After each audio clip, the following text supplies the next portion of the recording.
Kon-Juwun! Hello, hello. Hello? Hello?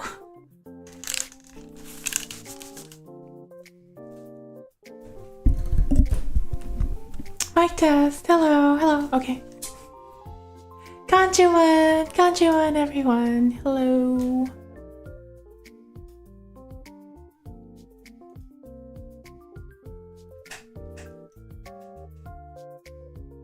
Okay. I did not set up this scene, so sorry. But hello, everyone. Kon-Juwun. I need to figure out a better greeting instead of just shouting Kon-Juwun. And is my mic? Am I mute? I feel like that's like my. Whoa. Excuse me.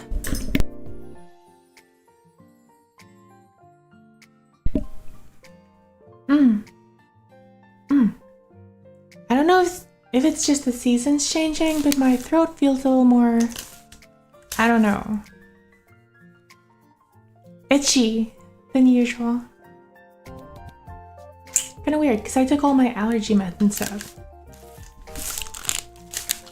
But anyway, I figured that I should probably figure out a better intro than just saying Kon-Juwun. I don't know. But we'll just have to stick with that for now. Wow, my voice sounds different. Hello? Hello? Can I hear myself? Kon-Juwun. Mic test. 1, 2, 3. Okay, I can hear myself. I can hear myself and it sounds a little different. I don't know.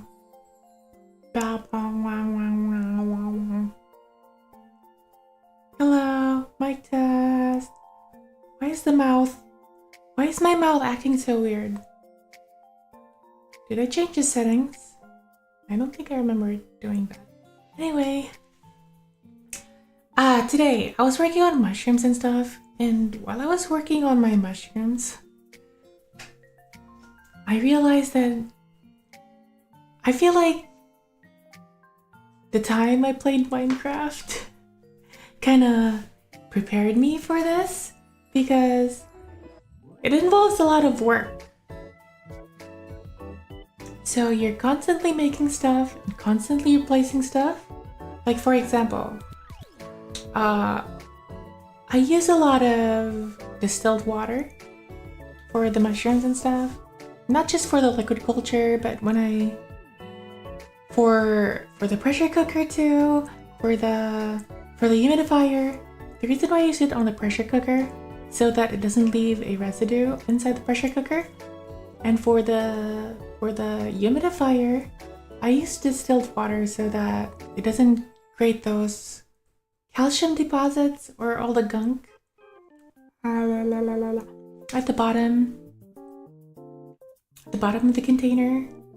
What do you call that? At the bottom of the humidifier. So I'm constantly making distilled water. It's like a constant thing. I have so many jugs of distilled water, but they use. The mouth is acting very weird today.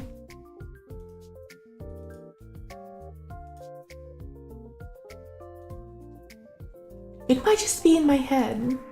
Probably because I haven't streamed in a while. Okay, it looks fine. I'm just thinking too much. But yeah, making the distilled water, it's a constant thing. I keep on filling jugs, but then the humidifier goes through so much distilled water so quickly. It takes like 2 jugs, and to make 1 jug, I feel like it takes several hours. I haven't timed it, but I feel like it takes several hours to make a single jug. And then 2 jugs go into the humidifier. So that's 2 jugs, got several hours just to fill the humidifier. And then when I have to use it in the pressure canner, I use the pressure canner to sterilize stuff. Right now I'm sterilizing several bags of sawdust spawn. It's the blocks which the mushrooms grow in.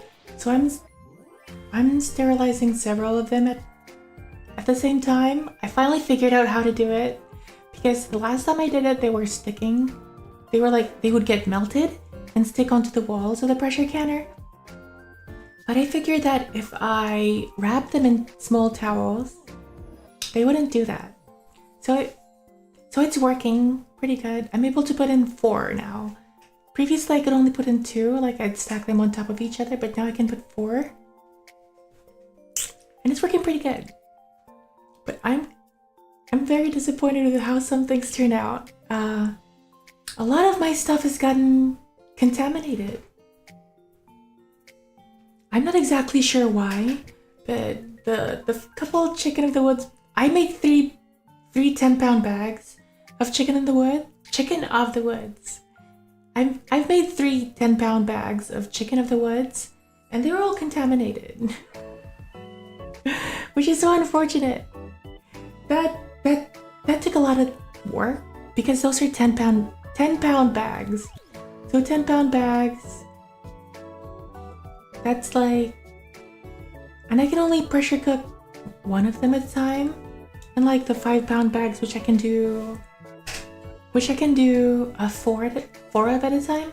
But anyways, the 10-pound bag was specifically designed, not designed, but the way I planned it is so that I can grow chicken of the woods indoors. I was so optimistic at first. My first 10-pound bag, it kind of started, I mean, it looked like it was spinning, but it still looks like it's stuck there. It hasn't grown. So I'm not sure if that was just mycelium or if those are actually mushrooms. But I'll give it some more time. I'm really hopeful for this chicken of the woods things. I think moving forward, I've tried several mushrooms already. I've grown the king oyster, which is the trumpet mushroom. The pink oyster mushroom, I don't think I want to be growing any more of that. The pink oyster mushroom is kind of weird. It grows very fast, and it makes a lot. It tastes fine, but it smells weird. It smells like fish. It smells like fish and has a really strong nitrogen smell. Urea smell, kind of like urine. So I don't think I'll be growing any more of the pink oysters. They do look pretty, but they smell weird. They taste fine. The smell goes away after you cook them. I don't know. Not a big fan of those. The king oyster mushrooms, those are nice to grow. I might continue growing them, but the lion's mane is something else. The lion's mane tastes really good. So I think I'm gonna focus more on growing lion's mane, chicken of the woods. I still need to try growing hen of the woods. But I'm gonna limit the kinds of mushrooms I grow. I've just been growing everything really, but I think mostly for the experience of doing it. But yeah, I think I need to limit the types of mushrooms I'm growing because it's so much work. It's so much work, and I'm only doing this all my own, constantly having to replace stuff. It's just like Minecraft. Like in Minecraft for farms, you have to make some stuff. I don't have the perfect analogy in my mind. Minecraft analogy in my mind right now, but that's what it feels like. You're constantly making stuff, just like Minecraft. You're constantly making food, and to make food you have to farm, so yeah. This mushroom stuff is just like Minecraft, but in real life. But we're not here for the mushrooms, are we? We're here for this card game that I'm making. And I am not familiar, not very familiar with card games, trading card games. But this has been like an obsession while I'm at work. While I'm at work and I'm not doing anything, I just keep on formulating this. So let's change. Let's go here. There, hello. So, here's what we have so far.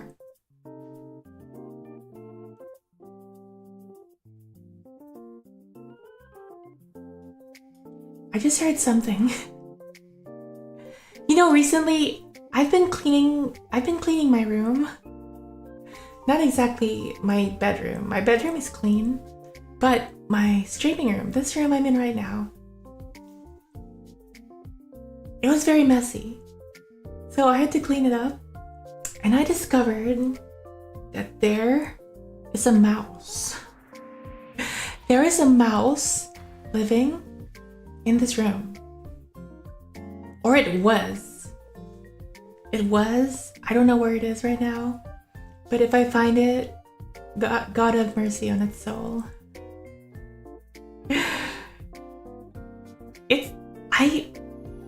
I'm even thinking that maybe it's that mouse that is spreading mold or something. I don't know.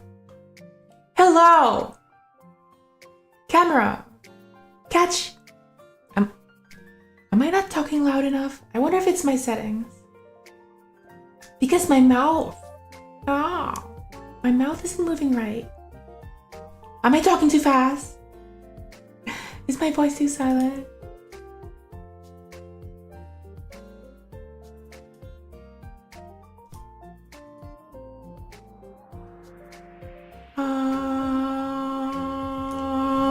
No, that's too loud. Oh well. Maybe I just need to raise my voice a little louder. How about that? I think that sounds better.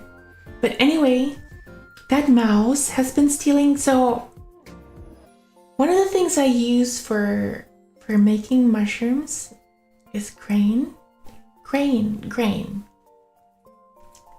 The type of grain I'm using right now is whole oats because they're easier to handle, in my opinion. I was using birdseed. Birdseed is cheap. No, wait. They're pretty much the same price. Birdseed, whole oats, they're pretty much the same price. But the thing about the birdseed is that, for me, it's like harder. It's more difficult to get out of the jar. The jar is where you put the grain to grow the mushroom in. And then once the mushroom is grown in the grain, in the jar, you transfer it to a bag. But for me, it's like the grain, the birdseed, is a lot harder to get out of the jar than the whole oats. So I kind of prefer whole oats. But the mycelium grows faster in the birdseed. That's what I noticed. It grows very fast in birdseed. It grows really slowly on oats, but for me, oats are easier to handle.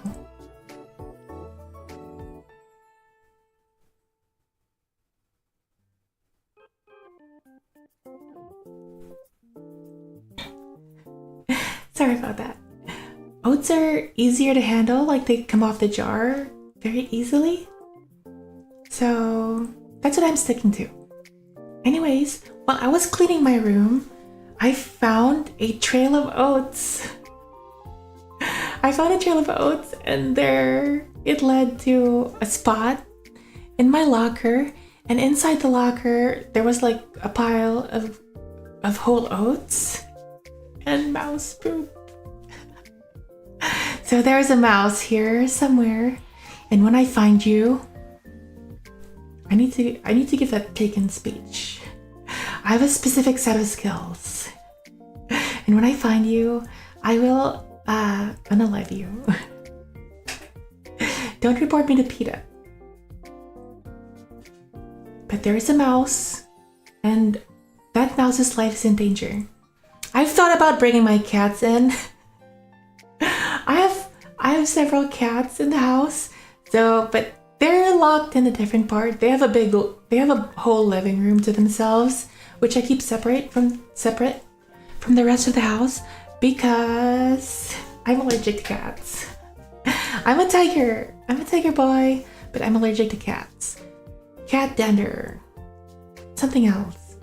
I'm allergic to them, so I can't let them in here, but I've thought about it, unleashing them onto this mouse living in my house. My cats are very good at killing mice.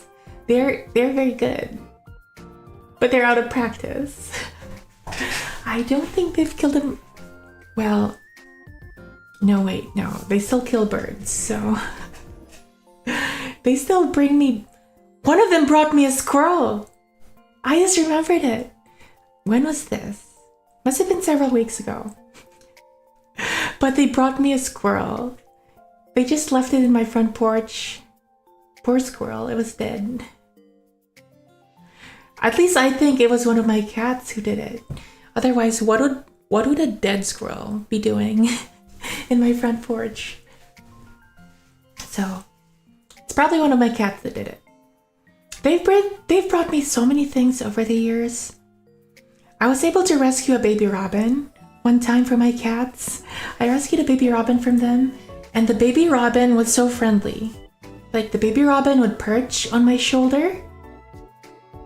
I even have pictures, but I won't show them. But the baby robin would perch on my shoulder. It would perch on my head. It would let me feed it. Like, I could feed this baby robin.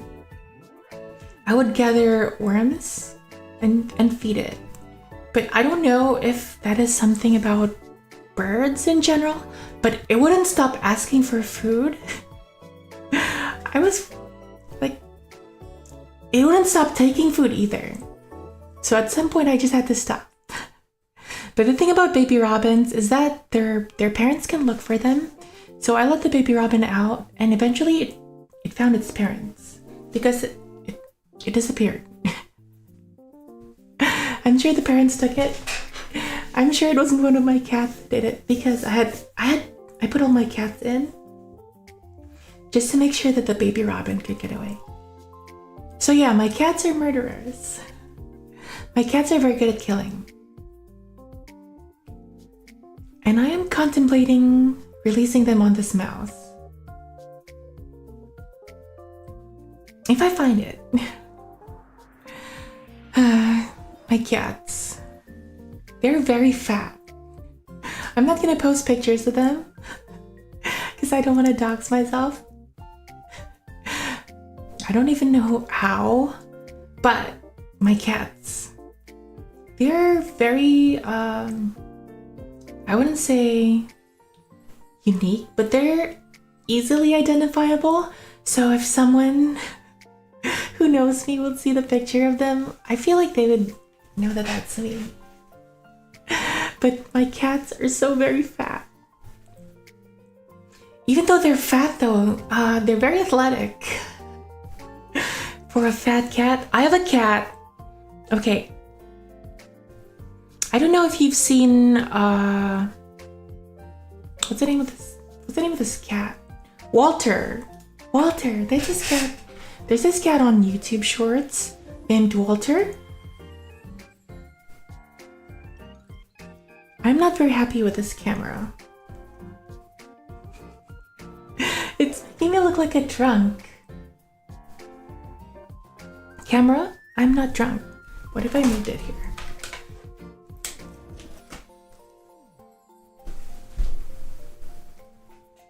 What is the optimum camera placement for a VTuber?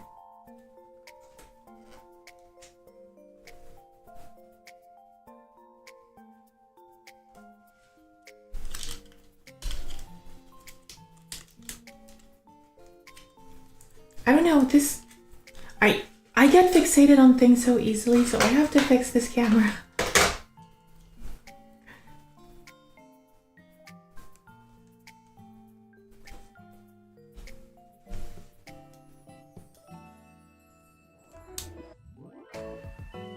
Hello, Rerose. Hello, 𝓡𝓾𝓈. Now it just looks like I'm looking up.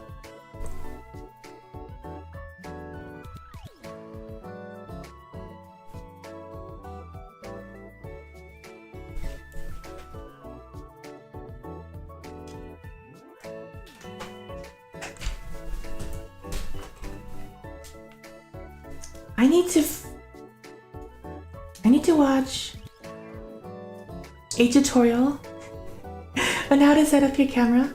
Maybe I need to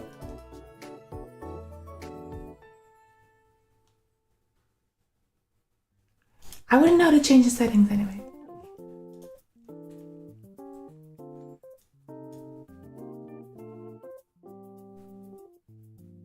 Blah, blah, blah. 1, 2, 3, 1, 2, 3. Okay. I think the camera's better. I don't know what happened. The camera looks better. Hi, Juan. Your house sounds really cute. Not for the small rodents, but they know what's going on. I'm sure the cats know. I feel like probably the cats know. But yeah, maybe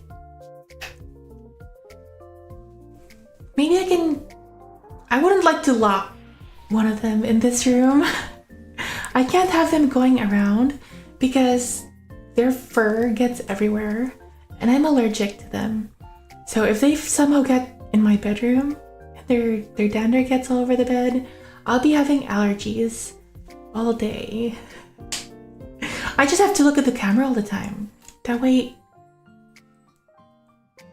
because when I'm looking at the comments, my eyes close. Anyway,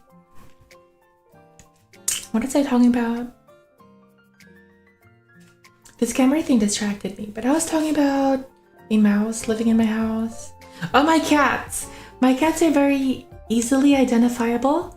You know that cat on YouTube? Walter is his name. It's a big orange cat. The owner says it looks like a Dorito. Let me just get a picture real quick.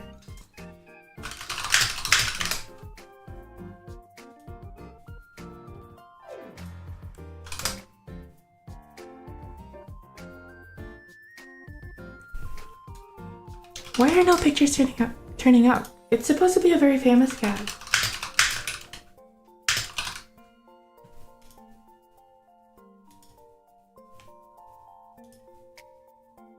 Okay, I found a picture. This is the best one. If I can just get a better quality picture.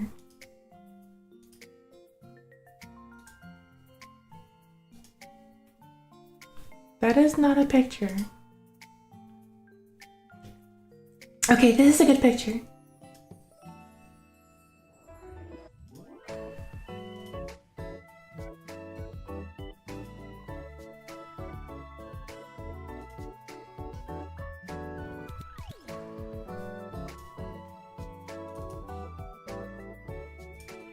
Okay, so this is not my cat. Okay, this is not my cat.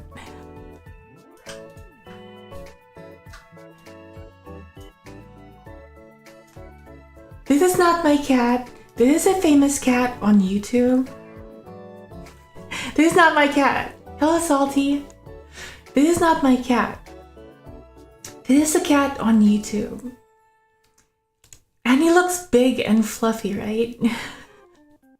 He looks big and fluffy. But that's because he is big and fluffy. My cat looks just like this. And she's a short hair. She is this round. In fact, even rounder. Even rounder. Very pear-shaped. Very, very pear-shaped. As a matter of fact, one of my nicknames for her is Football. Because she looks like a football. A fat football. And when she runs towards me, it looks like a football flying towards me. This is not my cat, but just imagine a cat that looks like this, who is this size but has short hair. So it's definitely not the hair. It's definitely not the hair that's making her fat. She's just an absolute unit. But despite of the way she looks, she can be very quick. She can be very active. So I have taught her to chase me around. So she will chase me. And it's so funny to see her run. Because she is a, what is the word for mongrel for cats? She's basically a mongrel. She's basically a mongrel. I don't know what her breed is. I don't even know what the breed of her mom was, to be honest with you. But I know they've got some munchkin in them because their legs are short. So this cat looks like a football with short legs. And when she comes running towards me, she looks like a football, just flying, low level flying on the ground. I bet he looks like you, just like your YouTube cat looks at its owner. 100%. That's why I started following that cat, because it reminds me so much of my own. But if I started posting pictures of my cat, I feel like it would get linked to me. People get so surprised when they see the cat. That's the first reaction. It's so big. It's a football species cat. But she's very active. Like, she will run. She loves climbing. She definitely loves climbing. She must have super upper body strength because she will lift her whole body. Before I got rid of their kitty tower, their old kitty tower was just full of fur. It was just like full of fur, so I had to get rid of it. But before I got rid of that, this cat would climb all the way to the top. Lift her very hefty body. She just loves climbing.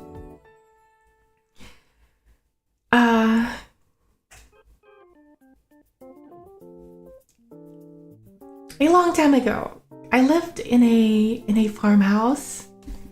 A farmhouse that was like in a farmland. Not a long time ago, like probably, I don't know, half a decade? 6 years? 8 years?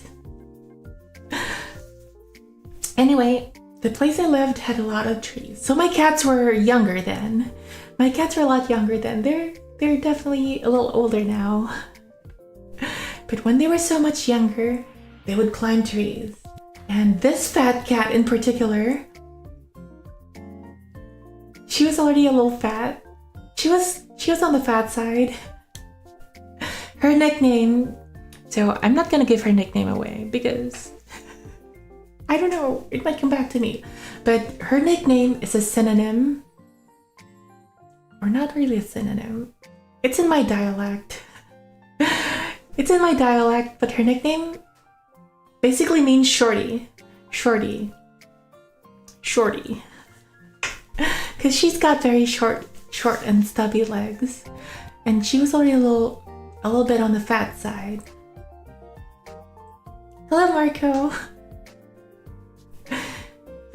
We talked a little bit about mushrooms, but this is about a mushroom game. But she was already a little bit on the hefty side back then. But one day, for whatever reason, she got spooked and climbed up this big oak tree all the way to the top, making fun of all the short lads. No, I love my cat. She's shorty. She's a shorty. She's very cute. But she ran up and climbed up this tree, this oak tree that's super tall, and she got herself stuck. So imagine this big round entity, very big, not very big. She's way bigger now after living a sedentary lifestyle. So I used to live in this like farm area. So they had space to exercise, but then I moved to the city, moved into an apartment. So now I let them out, but like the area around the apartment, there were trees and stuff, but there are cars and everything, so they get spooked. They don't explore that much. But before, they used to run around, open fields, climb trees. But during that apartment arc of my life, they became very sedentary, and their weight, since it's kind of their weight mushroomed. So my little round girl, she got even rounder. So now she can't climb trees. But before they could climb trees, and I would walk around the forest. And my cats would climb trees all the way to the top. Not the round one, but for some reason she got spooked and she climbed up this tree all the way to the top. And she wouldn't come down. I just heard some crying in the distance, so I went there and I found out there she was up in the tree. I tried calling the fire department, but they wouldn't help me. I guess it only happens in the movies. But they wouldn't come and help me bring my cat out of a tree. So I just stayed under the tree and kept on calling her until she eventually came down. But who knew? The fire department didn't actually help you get cats out of trees. That is very disappointing. But now that I've moved to a more country-ish, I've moved into the country now, and I've got lots of trees around. My cats don't climb them anymore. They've lived so sedentary lives. I climbed up one of the trees. I climbed up one of the trees to encourage them to climb up too, but nah, they're not into it anymore. They will jump up on like low branches or ledges or things, but they won't climb trees anymore, which is kind of sad. But then who will save the cat? I know. You'll have to call a cat whisperer, because I was able to coax her down.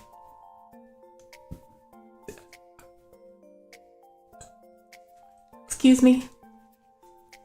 I was able to coax her down just by calling her. She eventually came down. Those were the days.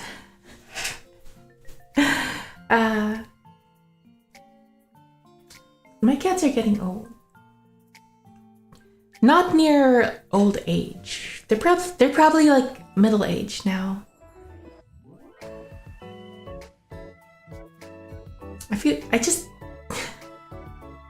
I felt sad all of a sudden. I've had a cat before that I've had since I was in grade school all the way to college, but then it got sick and I had to put it down. So it's just giving me that kind of vibe. I still have that cat's ashes with me. This was before I immigrated to the US too, so I had to take the ashes through immigration. Imagine that. Thankfully they let the ashes through. I didn't even check if that was allowed or not. But there I go, rambling about cats. I haven't even touched on what I wanted to do this stream. So this is what I've been working on while at work. So what do you call that? Am I stealing time from my employer? I don't know. I probably might be stealing time from my employer because I'm using their time to make this thing. So who knows? But a lot of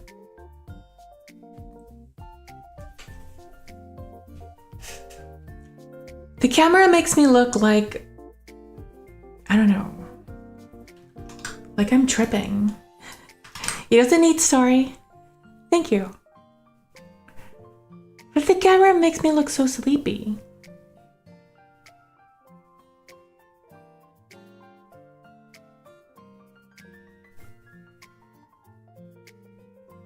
There, I look sleepy. For some reason. I am not sleepy, I am not tripping. Wait, I have double-sided tape here. What if I did this?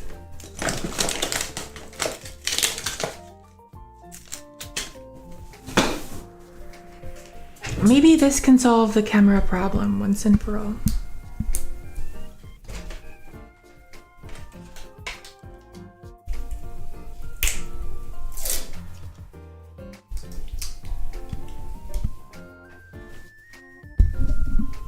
There.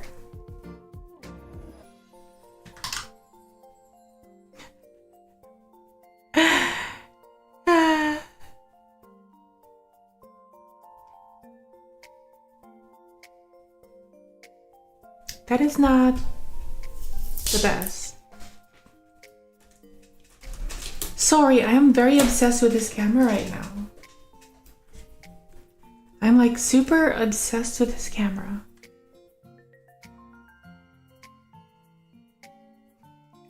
Yeah, it still looks like I'm squinting.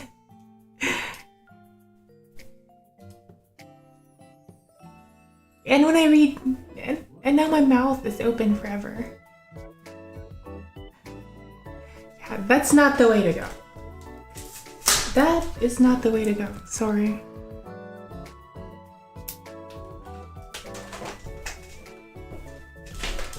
How do VTubers do this? I think I know how they do it. They're just better than me at doing this.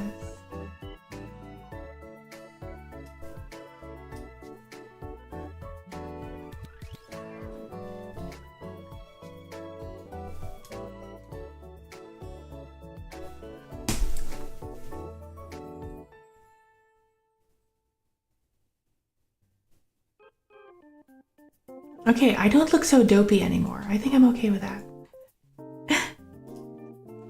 Okay. I know it might be an eye setting. Okay, I still look dopey. I'm not drunk or sleepy or whatever.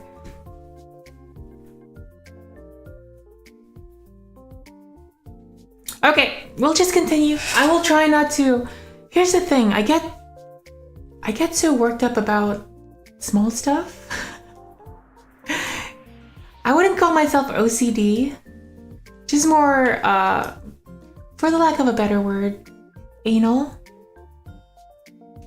I keep on using that word anal, but it's not the I need to find a better word than anal. A little OCD, I guess. A little OCD. Okay, so I finally figured out what to do with the word spore in this game. So this spore is gonna be a type of token. For those who are not familiar, I am trying to make my own trading card game just for fun. It would be very funny if it turned into a reality. But for now, this is more like a mental exercise than anything. I'm trying to make a trading card game that is based around mushrooms. Mushroom maidens. Am I drunk? I am not drunk. The camera makes me look so weird. I don't drink alcohol. Well, I do occasionally, socially, but very rarely. I'm not drunk. I just look like I'm dripping. But I am not dripping. I am very straight-edged. I don't do drugs. Anyway. Not even shrooms. And we're talking about mushrooms. But anyway, for those who are not familiar with what I am trying to do, this is, like I said, a mental exercise. If it becomes a reality, I will have manifested this through sheer willpower. That is... I look so dopey.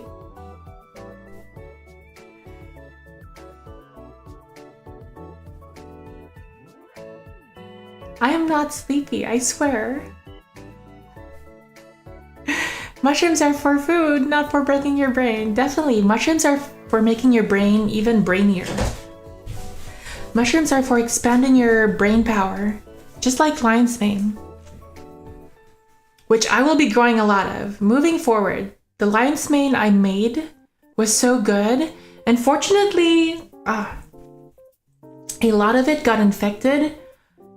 I am worried that it might be the mouse that took a nibble.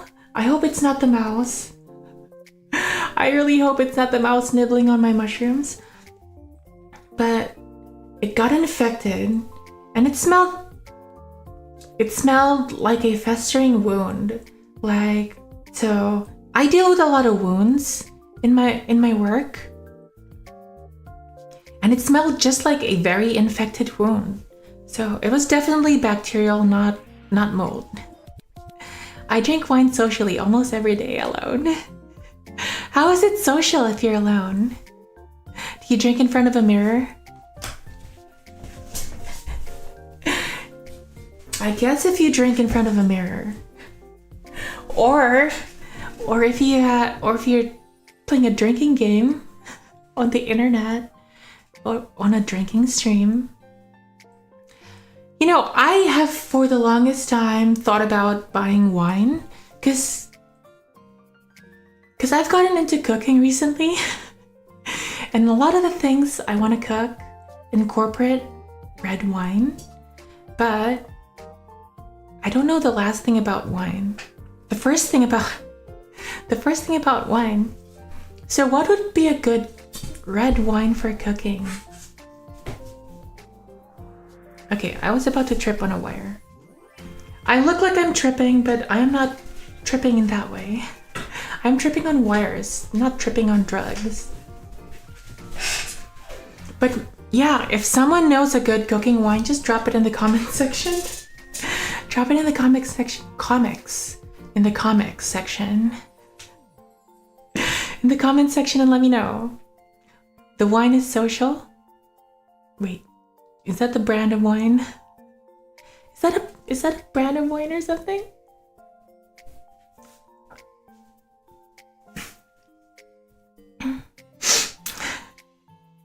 But yeah, if anyone knows a good cooking red wine, let me know. I want to make this lion's mane that looks just like steak. I love steak. I love cooking steak.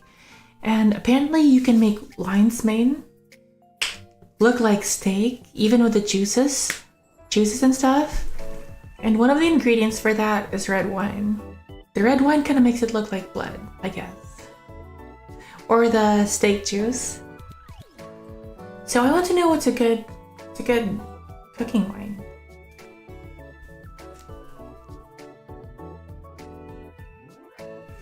But yeah. So the last time I streamed about this, I was trying to figure out what to do with spores, right? We wanted to incorporate spores into my trading card game. And this is how I figured I would incorporate the spores. I have to make sure this is all caught on the screen.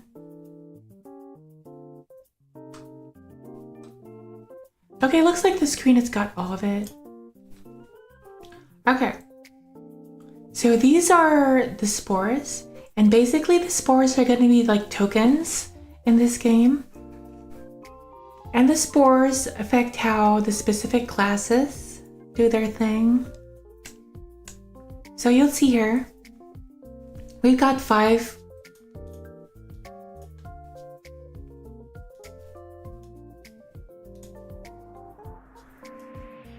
Sorry. I am just a little OCD, and something looked out of place. So we've got like 5 classes. We've got the Jaeger. These are basically like the unit types. I guess if you were to compare it to Magic, these would be the colors. Jaeger, Umbral, Wildling, Angshin, and Noble. If you think that's sounding very chuny, there's a reason. It spells out my name. J-U-W-U-N, Juwun.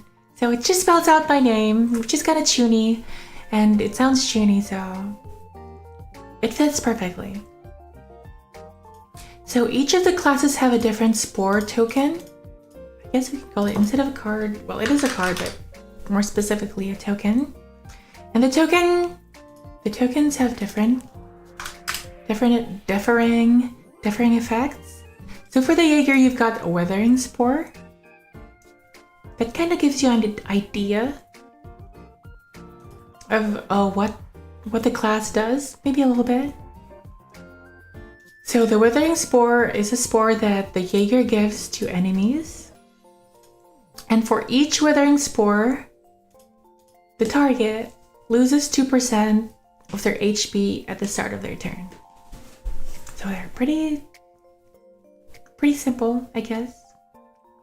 The next would be the Umbral. Umbral, we can go to the specifics later when I show you their abilities, but Umbral is like the mage. So Jaeger is kind of like the rogue, assassin, stealthy thief type. Umbral would be like the mage. And their token is a token they give themselves. Yeah, so they give themselves this token, and the token increases their power. Power is basically their attack. So if this was Yu-Gi-Oh, power would be their attack. Yeah. And they get 10 per spore. Oh, I also have max spores. I don't know if you can see that. I don't know, but I feel like they should be capped. Because it might be overpowered. I don't know. I just feel like it. So right now the cap is 10. 10 for the Withering Spore, 10 for the Midnight Spore. 10, 10, 10 until you get to the Noble, which we'll get to in a little bit. Next we have the Wildling. The Wildling would be your warrior type. I could have called it warrior, but Wildling sounds cooler. So the Wildling would be like your warrior type. And then their spore token. Oh, hello. Hello, 𝓴𝓼𝓵𝓵. Welcome. Welcome. Raid of the Lime. Hello, hello. Hello, hello. Right now, we are, well, I am trying to formulate my own trading card game. I'm not a trading card game player. This is more of like a mental exercise for me, which I have mentally been exercising at work. Thanks for the raid, by the way, 𝓴𝓼𝓵𝓵. You know, I stop and listen to 𝓴𝓼𝓵 every now and then, and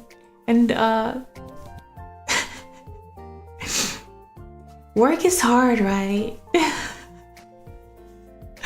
And it feels kind of unfair sometimes, because every now and then in my streams I will rant. I will rant about work, right? I will rant about work. But my work is nothing close to what 𝓴𝓼𝓵 does, right? A lot of my work is just sitting down. I have so much downtime, okay? This whole concept, this trading card game concept, I came up with while at work. And I've been using this as some kind of like a brain exercise while I'm at work. So I am making this document at work, but I complain about work a lot. I have so much downtime, I can do this, but I don't know. But bro, I don't know what it is. I sometimes have this allergy to work. Like, I've never been depressed, okay? I've never, not even self-diagnosed, okay? But when I wake up and I know that I'm going to work, I just feel sad all of a sudden. And this only happens on work days, right? This only happens on work days. It's so hard to explain because I am not a sad boy. I am not a sad boy. But when I contemplate having to go to work, I feel very... The word that comes into my mind is wistful. Wistful. It's one of those words that those poets used, 200 years ago? Wistful, plaintive. What's another word? Somber. Wistful, plaintive, somber. That's what I feel like when I wake up. Because I work nights. Just like 𝓴𝓾𝓵𝓮𝓼, I work nights. When I wake up in the afternoon and the sun is setting, you see the golden rays of the sun traveling down your wall, and you can see the movement of the shadows descending, and then you ponder your existence. What am I here for? What am I doing? Why do I have to go to work? I am not fulfilled at my job. I don't know. I have thought about that, right? I have thought about that, but I don't want to leave my job. It's so comfy. I have so much time. I can watch people stream at work. I can make an Excel spreadsheet, which I will show you the insanity of my Excel spreadsheet. Look at this. This. If I change the values here, the values up here are gonna change too. So yeah, I had enough time to do this at work. Right? Where were we? But yeah, I have so much downtime, but I think it might just be my mindset. Actually, I travel. So I will be changing jobs soon. But even doesn't matter where I travel, right? Doesn't matter where I travel. I still feel the same. And my work is not hard. I'm telling you right now. So 𝓴𝓾𝓵𝓮𝓼, I don't know if 𝓴𝓾𝓵𝓮 still told, I can't remember. I know he's told me how many patients he's taken care of before. Or was that in a stream? I might be confusing this for a stream in the past. Oh yeah, it was at one of his streams. He was telling his patient load. I only get 3. On bad days, 4. On worse days, I am charged. Even though I'm not supposed to be charged, because I'm a traveler, I'm not supposed to be charged, but the days that I'm charged, I hate it so much. I hate it so much when I'm charge nurse. See, old job is 6, now 4 to 5, usually 5. I feel like an ICU nurse sometimes. You know, an ICU nurse, when they get floated, you cannot give them more than 3. When I get more than 3, I feel bad. And I think this is just my mindset. I need to change the way I see things, right? Because 3 patients, look. 3 patients, right? That is like half the amount of charting 𝓴𝓾𝓵𝓮𝓼 has to do. So I should be like happy with what I'm doing. And I guess sometimes I am. I guess sometimes. How did this turn into a work stream? But anyway, my job is easy. I should feel happy. I should be happy. I cannot imagine having more than 4 patients. I have never had more than 4 patients my whole life. Wow. Saying that makes me feel so privileged. Well, I have worked at a nursing home before. And working at a nursing home, that is insanity. I am never working there again. But you can have up to like 20 patients. You can have up to 20 patients. I'm never doing that again. But yeah. So back to what I'm doing. Where were we? Before the raid. We were talking about spores. So in my mental exercise trading card game, Spores are like these tokens that... Now, the class of the card, these are basically your card types. So I guess in Yu-Gi-Oh! That would be your element, but in Magic, this would be your color. So these, like I said earlier, they sound very chuny, but that's because it spells out my name. You've got J-U-W-U-N. So we were talking about this wildling. That would be like the warrior type. I could have called it warrior, but warrior is too easy. So I went with wildling. They get this savage spore token. They use it on themselves. They apply it on... You'll see how this works later.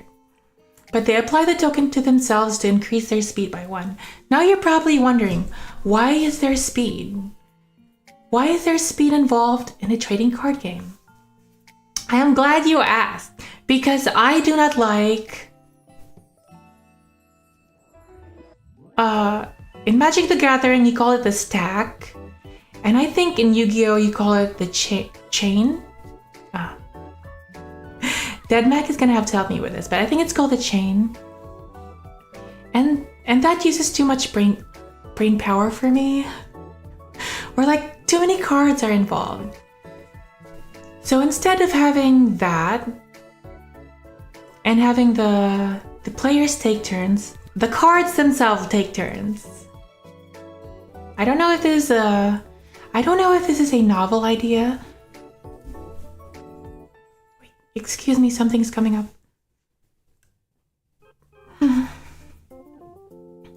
Okay, I just burped.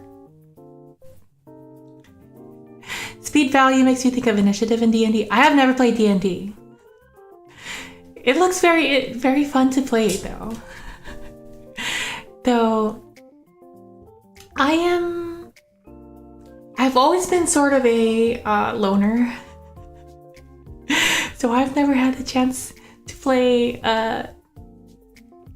board games. You know, when I meet with the family, we do play board games like Reunion and stuff.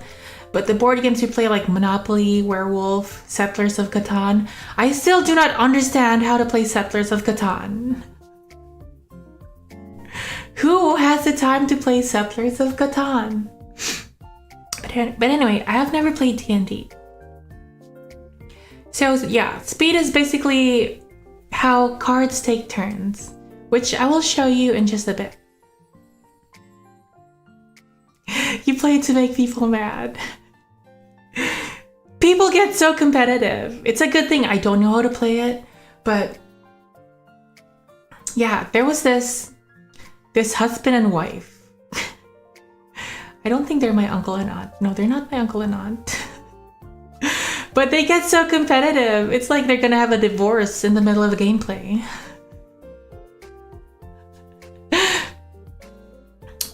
But outside of the gameplay, they're very lovey-dovey.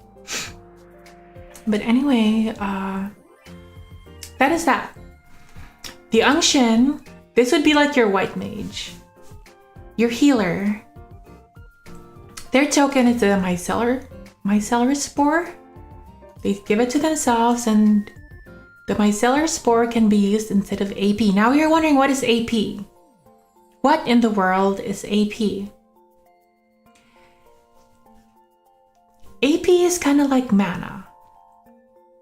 Kinda. Because in this game we also have mana. It's not called mana, we call it food in this game. But you need food to play cards. But in order for those cards to perform abilities, they have AP, which is basically ability points. But yeah. So for our Unction type, they can use their spores instead of AP, basically. And that is for the healer. For the noble class,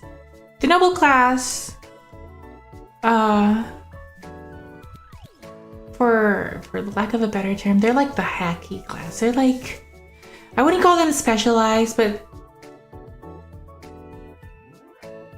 they do weird stuff. They do hacky gimmicky stuff, I guess, for the lack of a better word. Which is what you'll see what their spore token does.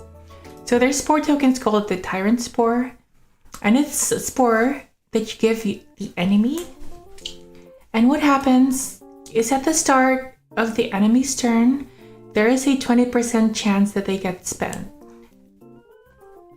For those who are not familiar with this game, or at least who haven't been to the previous streams, the meaning of spend is that it cannot... I got food, time to consume June content. It's basically when in the combat, in the combat phase, that's what I would call it, combat phase. When the card runs out of AP, because you need AP to perform abilities, you become spent. When you're spent, you can only skip your turn. So basically you cannot do anything. Basically you cannot do anything on your turn when you're spent.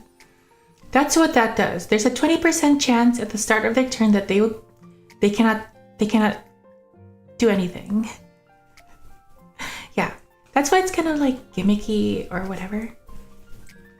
So yeah, those are how I figured out, because previously we were trying to figure out what to do with spores, because we wanted to incorporate spores, since basically our maidens are just mushrooms. And that is how we incorporate their spores. So let's go down. Yeah, we'll come back to this later. But look, it's math. Is the screen seeable?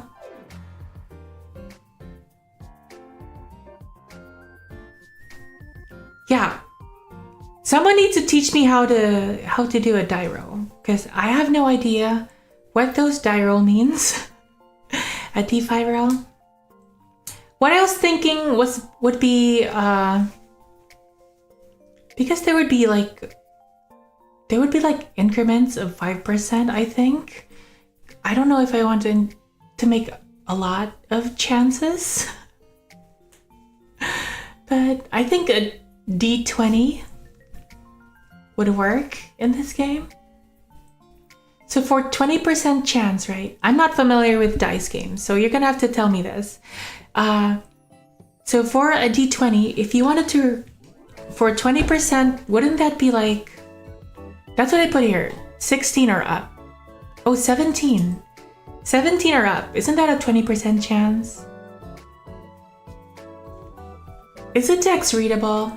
I'm sorry if the text was not readable this whole time. Is the text readable?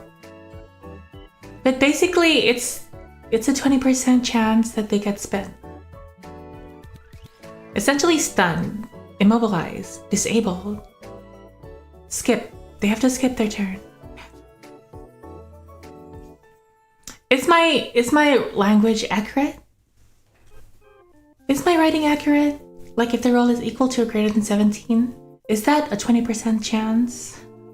I feel like that is a 20% chance, right?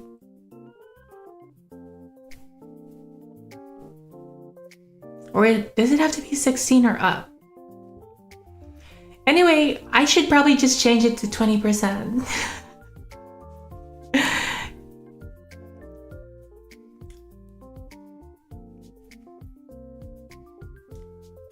I will just leave it as is. Or what if we do this?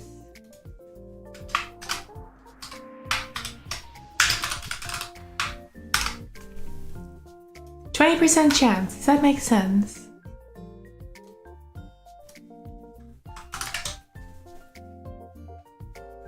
If the cards themselves get disabled, wouldn't a lower roll make sense? Because, well, I know nothing, so I will take your advice. 1 to 4. Is that how you get 20%? So less than 4. if the roll is less than 4. Equal to or less than. Is it equal to or less than? Equal to or less than 4? 20% chance. I think the 20% chance clarifies it.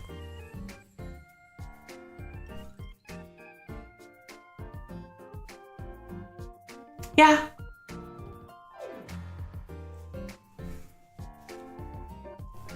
I'm not very good with math, so I'm not gonna think about it.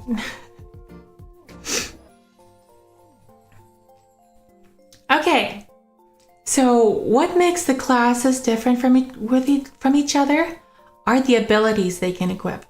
So the abilities, well, their stats are gonna be different. Their stats are definitely gonna be different. But it's the skill cards that they equip. So skill cards are basically your spell cards. Like, I know they call them spell cards in Yu-Gi-Oh! What do they call them in Magic? Are they still called spell cards? Anyway, they're basically your spell cards. There are 3 main types of abilities. Some cards will have their own abilities too. But basically, there are 3 abilities. You have an A ability, an R ability, and S ability. Rs. An A ability just means it's an active ability. That you actively use the ability. An R ability is basically a reactive or reaction. Reactive. Now, because I do not like the stack, I do not like the chain. They may be good for some people, but not for me. You can only react once. So for example, someone does an ability. You react. You can't react after that. You can only react once. You can't react to reaction. Now the S ability can come into play even during a reaction because the S ability is basically a support ability. It's passive. So the S ability can still come into play, but that's the end of the chain right there. You cannot react to an R ability. So for example, the Jaeger has an ability called Untouchable, which it negates basic attacks. So someone tries to attack you. In this game, a basic attack is just basically, so you've got abilities and attacks. An attack is your card taking their power and attacking another card. That is a basic attack. Some abilities also deal damage.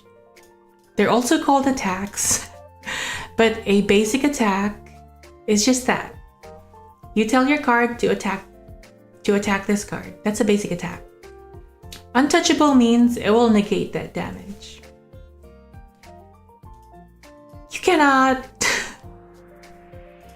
You cannot react to that. That's where it ends. But there are some support abilities. For example,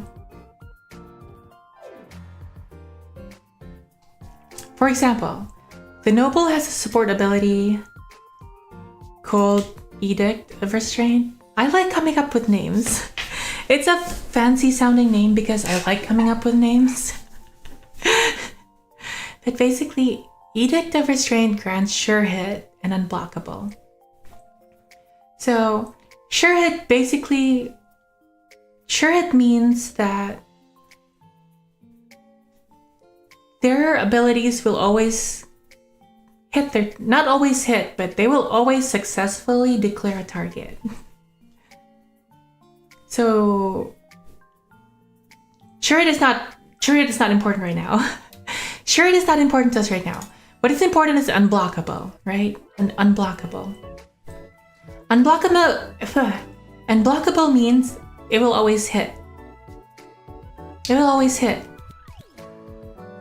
So even if they have the Untouchable or ability, the attack will still go through. Does it make sense? Does it make sense, or am I only making sense to myself? Like, after someone does a reaction, you can't react to the reaction. Basically, you can just use your passives, but that's, I guess you can consider that a reaction. But yeah, that is it. I feel another burp coming.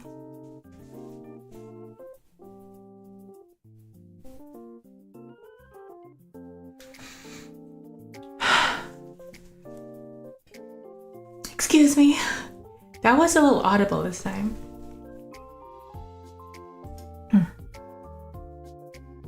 Shrink.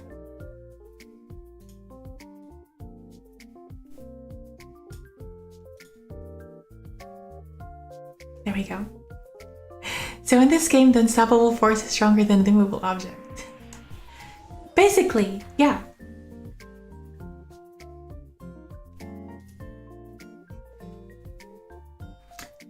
I don't even know if I want to make the immovable object even more immovable in the future.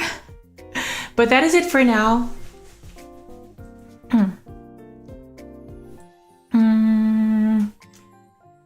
Moving on. So, yeah, but the card types are gonna, just like with other games, the card types are gonna differ from each other by their abilities. So these are essentially, you know, these abilities are essentially cards of their own. So this should make a deck. By the time we're done, we could probably have a deck. Or a set. You don't have to make several decks, who knows? So. Let's go. Jaeger. Let's go through the abilities that I've thought up so far. So for the Jaeger, their ability has a sneak attack. One of their abilities is called Sneak Attack. It is an offensive ability that bypasses the target's R ability. So basically it disables the R ability. Like, for example, let's pick Spore Shield. Let's pick Spore Shield here.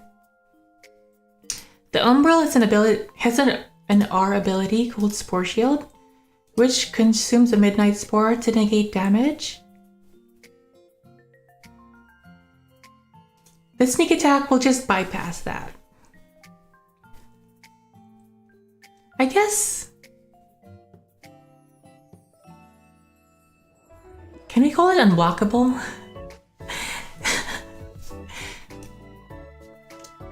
I guess it can still be blocked by an S ability. Oh yeah, it can be blocked by an S ability. This here.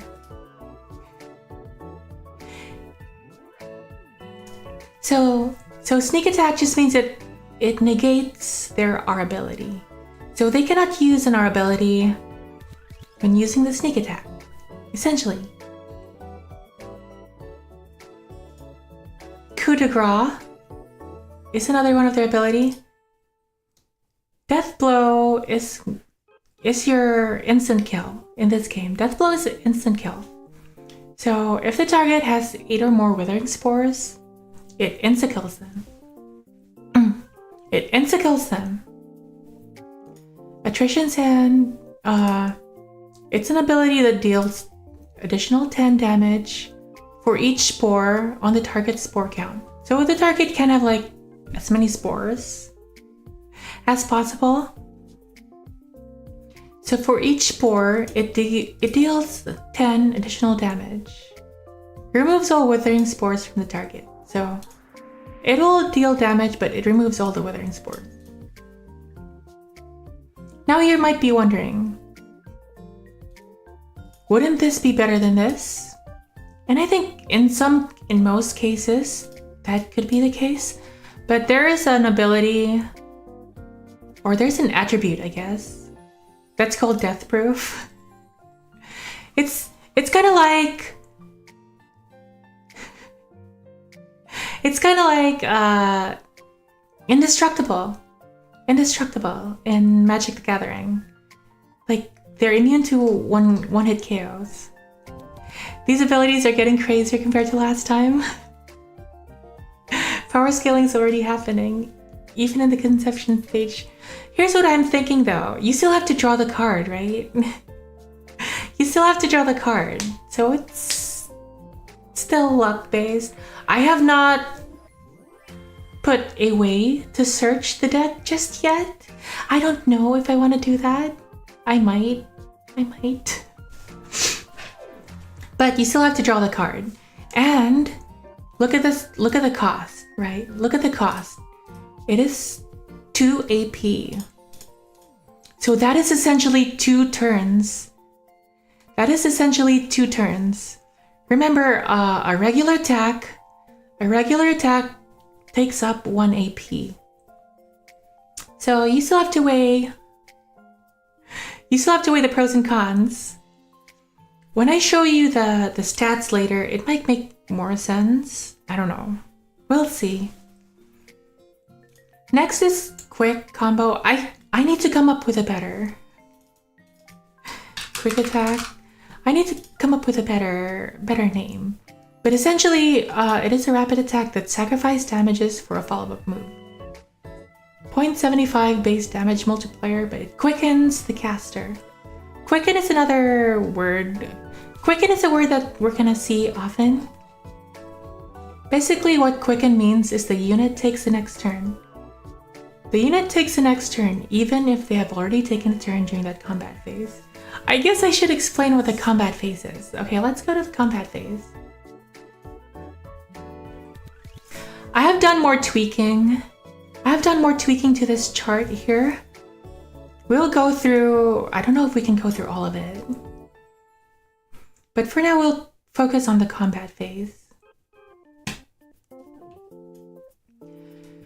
So the combat phase is part of this sequence, which we call the action sequence. This game is essentially like 3 card games in one. Because there are 3 different major sequences where players take turns. But the action sequence is where the action happens. This is where the action happens, which is why it's called the action sequence. In the action sequence, you have the pre-combat phase, where you list the maidens on the mat by speed. So you're gonna list all of them by speed, and that is how they take turns, based on speed. So during the combat phase, the maiden with the high speed takes turns, and they go on until all the maidens are done. When all of the maidens are done, you enter the end of combat phase, and then you go back to the pre-combat phase. So after they've all taken their turns, you go back here, list them by speed, and they all go at it again.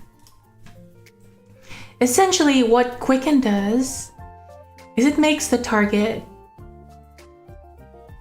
it kind of bumps them up. Not really bumps them up, but it makes them move next, even if they've already moved. So in the combat phase, where they're all taking turns, Quicken makes them move next. Understandable? Is it understandable? Or is it only understandable inside my head? But that is what Quicken is.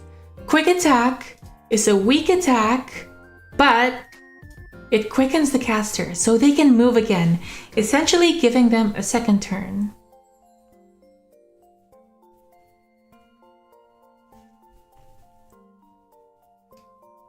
Yes, they can take another action. I am not sure if I want to make a ruling where you cannot play quick attack in succession. Let's just put that here.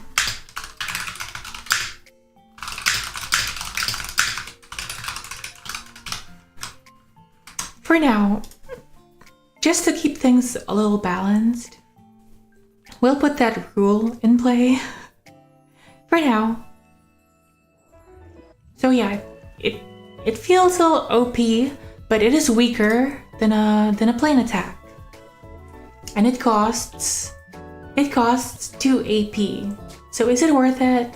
Maybe if you have something planned. Like say, you have something, so there is an ability that ensures that you will apply a withering spore. So maybe you want to do this. It applies a withering spore. On the next stage, they have 8, so then you can use 𝓡𝓾𝓵𝓵𝓮. Something like that.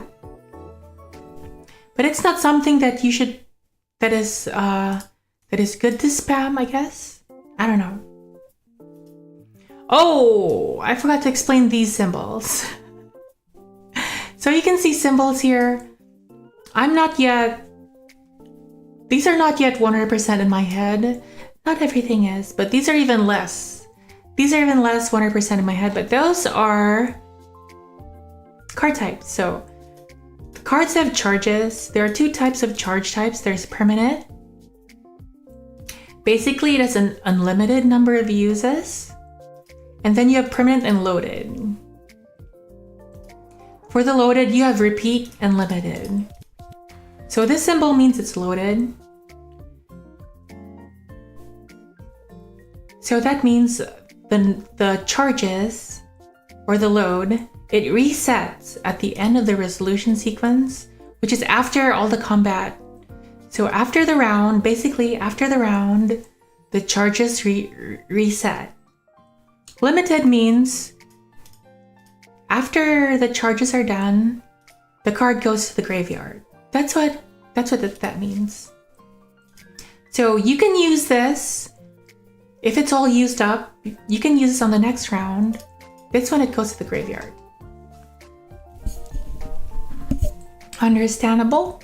Understandable.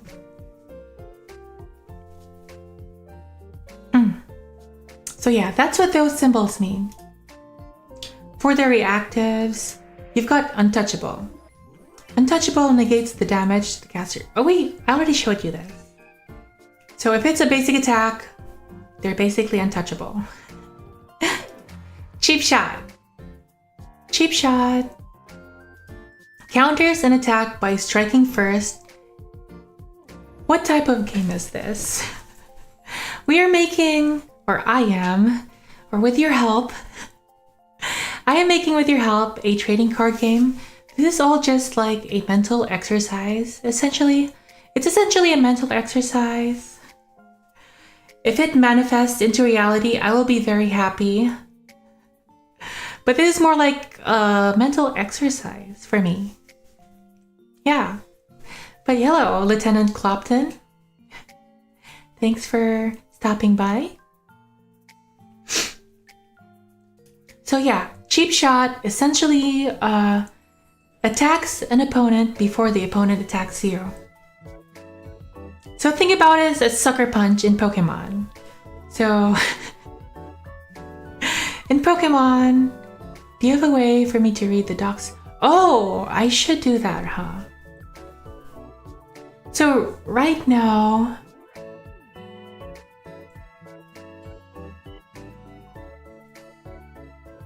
what would be a good place to share it? What would be a good place to share this?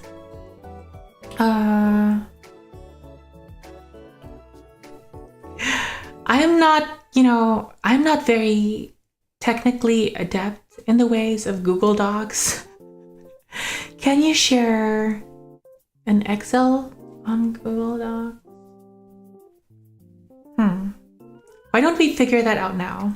How long have I been programmed? 0.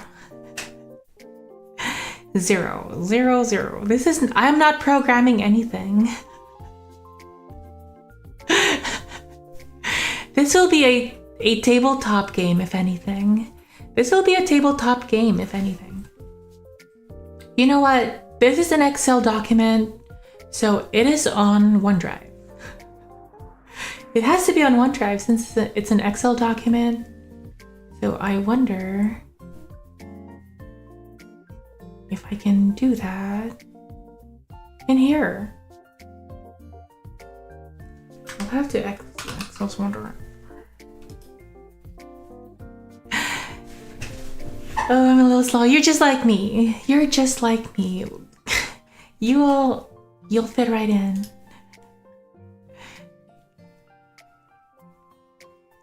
Yeah, so, OneDrive.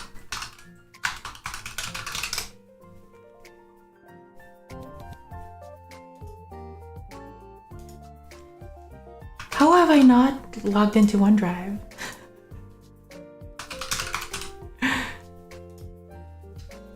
Ever.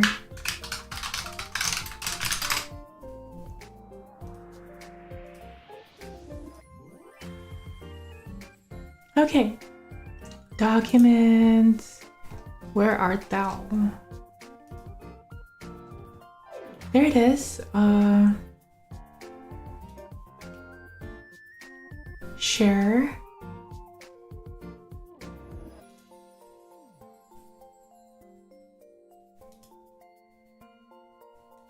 No edit.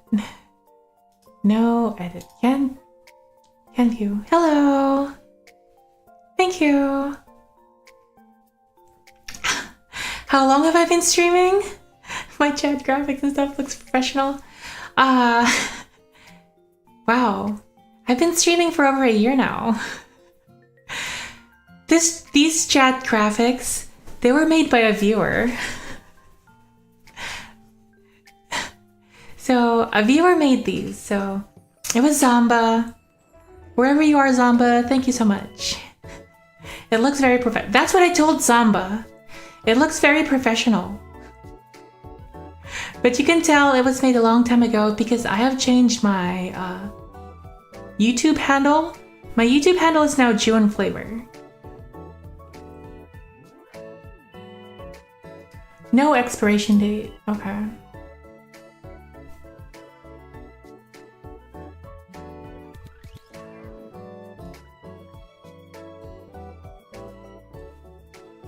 Is this okay to share on stream?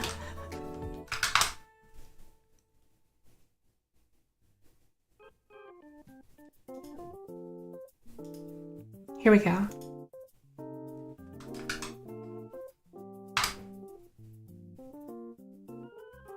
I should probably put context to that. Wait.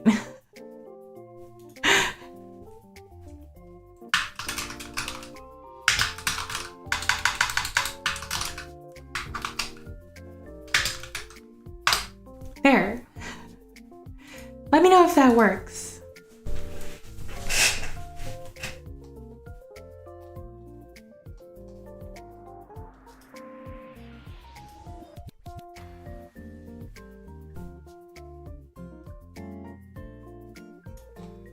I tried it on my end, it seems to be working.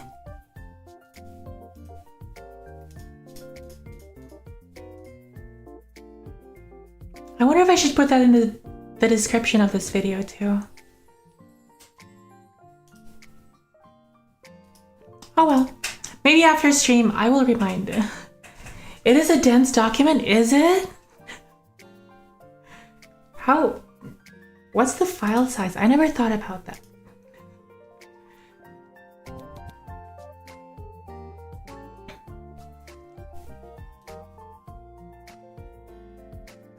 It's not that heavy, but it's got a lot of pages.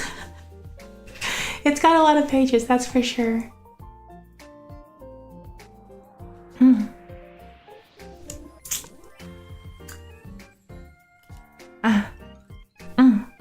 Okay. Okay, there. Now that we have that out of the way. Where were we? Oh yeah, we were in the abilities.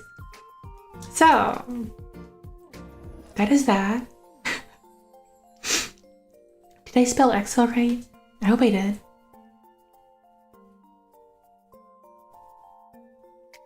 So that's what cheap shot. Yeah, we were talking about cheap shot. So cheap shot basically counters an attack by striking first. So if your opponent doesn't know you have this card and they attack you and they're about to die, you basically kill them before they even hit you. So that's that. I like the use of colors in the doc. I specifically chose those colors because chat was complaining the white background was too bright. So the third R ability that I've thought up right now is called Toxic Reckoning. It's so over the top. I had originally called it Toxic Counter, but Toxic Reckoning sounds better. Basically, when you're attacked, you can apply a Withering Spore on the target. So it builds up. If you don't remember, at the start of their turn, units lose 2% of their HP for each Withering Spore. So it builds up. Excuse me, I have to clear my throat.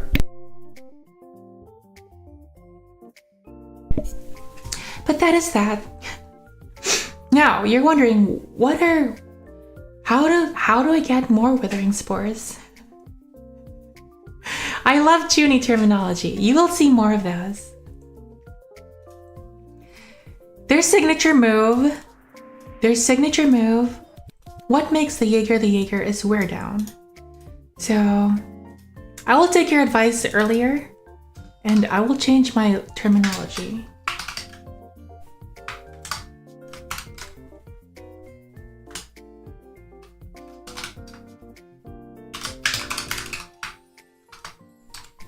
Why does it go to 2? Because I forgot to type 0.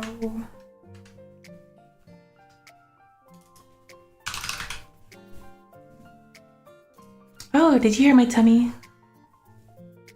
My tummy is a rumbling. Okay, so wear down is kind of like their signature move. Basically, when they're performing a damaging move, whether it be an attack or one of these abilities, because all these abilities deal damage, right? So it is considered a damaging move. We're gonna have to work on the language. I've tried working on the language up here. So if you go to the doc, you will see some terminology here that can help you. But basically, every time they attack, whether it be a basic attack or a damaging ability, there's a 20% chance that it will apply Withering Spore. Yeah. And another ability of theirs is called Obscure Presence. It grants the caster permanent stealth. So what does stealth mean? What does stealth mean? Let's go up here. Stealth. Here. Stealth. Status condition. The caster, or essentially the person with stealth, cannot be targeted by a single target attack or ability. Stealth goes away when performing action, when the caster is hit, or when the caster is alone in their maiden zone, ineffective against sure hit. So stealth, you cannot be targeted by single target abilities. So things that just specify you don't get hit. And this doesn't go away. Even after performing actions, it doesn't go away. So essentially, this is what summarizes what the Jaeger does. The Jaeger kind of chips away at your health from the shadows. So they just sit not getting hit. They hit you. They apply Withering Spore, so it kind of chips away at your health. And they just hide. And when you're close to dying, they kill you. That is essentially what the Jaeger is. So different Jaegers will have different playstyles, obviously, once we start making the cards. But that is kind of like their playstyle. Basically. Okay? Understandable? Understandable? Understandable. Next, we go to the Umbral. Umbral is basically, or essentially, your glass cannon. Deals a lot of damage, low HP. Their abilities. Their gameplay revolves around using a lot of AP. So they have a lot of AP, and with that AP, they can do crazy stuff. So we'll see what they can do with their AP. They have a skill called Soul Siphon. Or I guess we should talk about this here. This is their signature ability, Shroud of Midnight. Shroud of Midnight is every time the caster spends AP, they may spend an additional 1 AP to generate a Midnight Spore. So whenever they cast a spell, they can opt to use 1 AP to generate their spore. And we will see what the spores do here. So for Soul Siphon, it damages the target. Hello, Cody Furry. Hello. This deals damage. You know what? I should change this.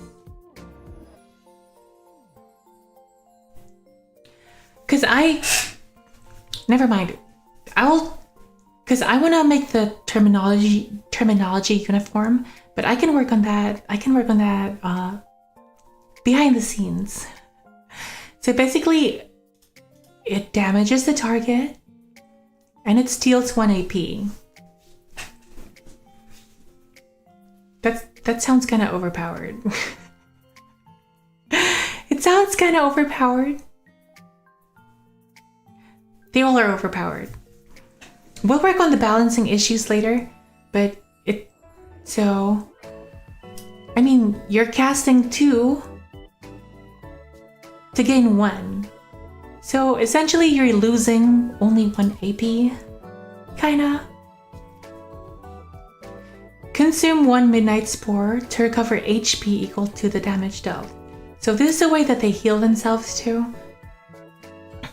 So if you choose to consume a Midnight Spore, then you can heal some health, because again, these guys are the glass cannons. Autophagy.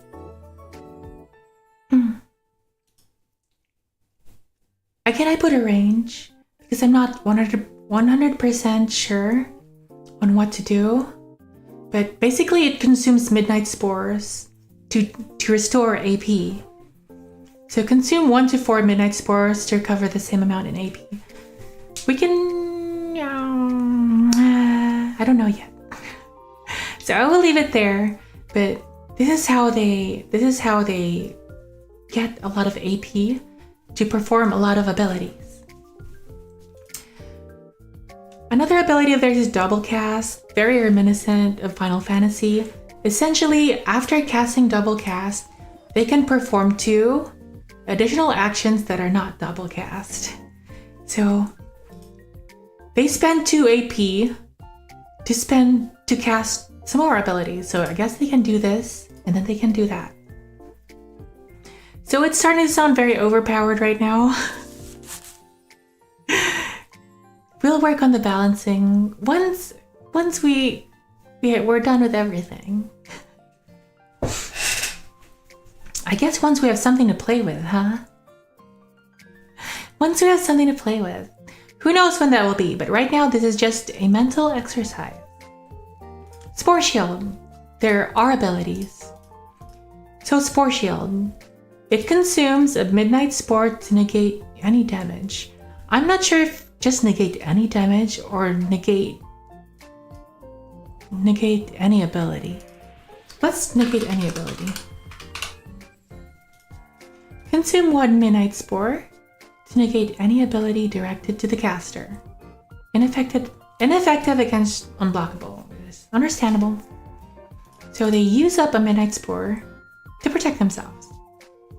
Bloom Blood.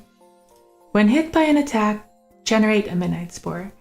So this is how they come up with their Midnight Spores, which they can use to get even crazier.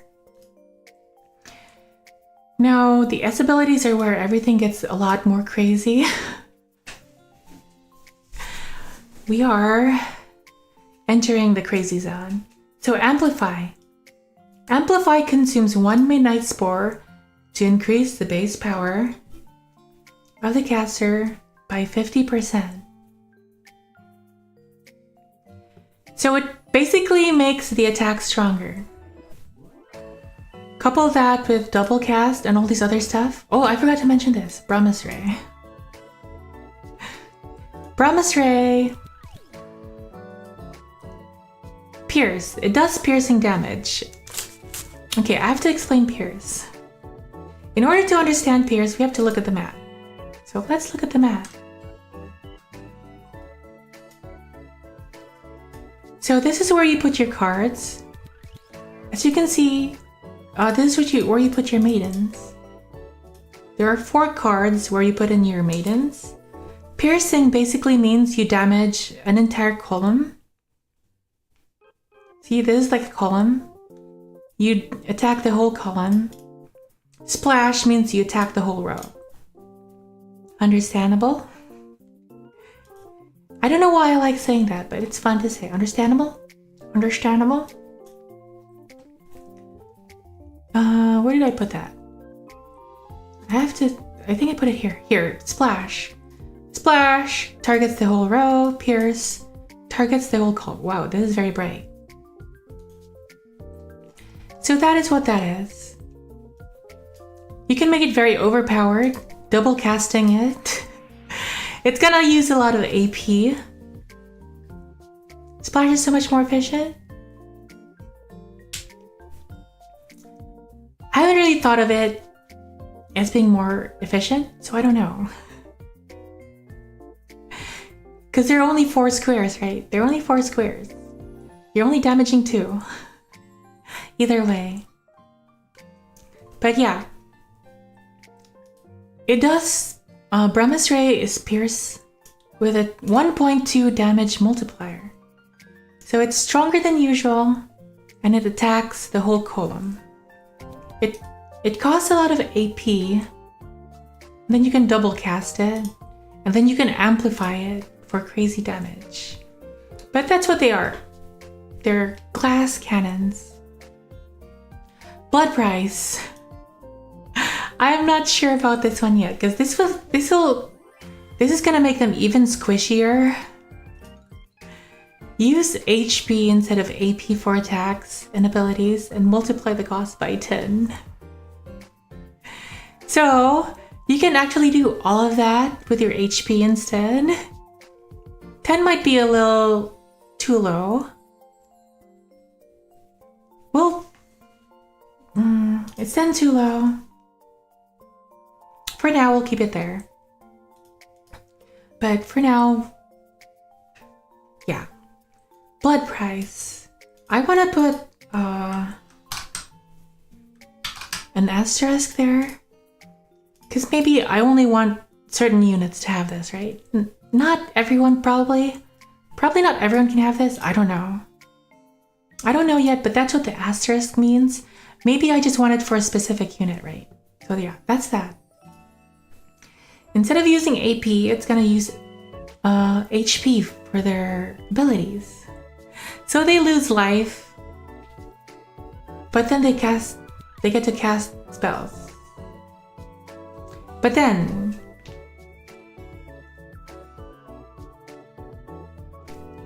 how do they run out of AP? How do they run out of AP? It's very overpowered, which is why I have the asterisk over there. The asterisk is over there because I'm not sure.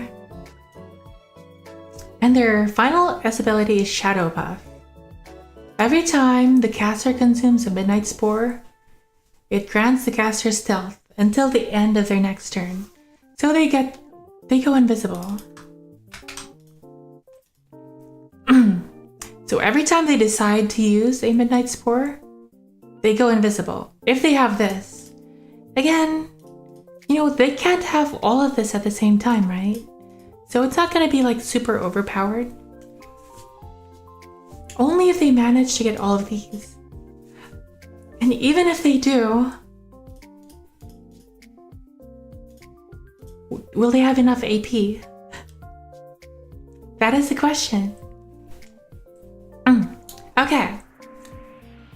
Moving on to the Wildling.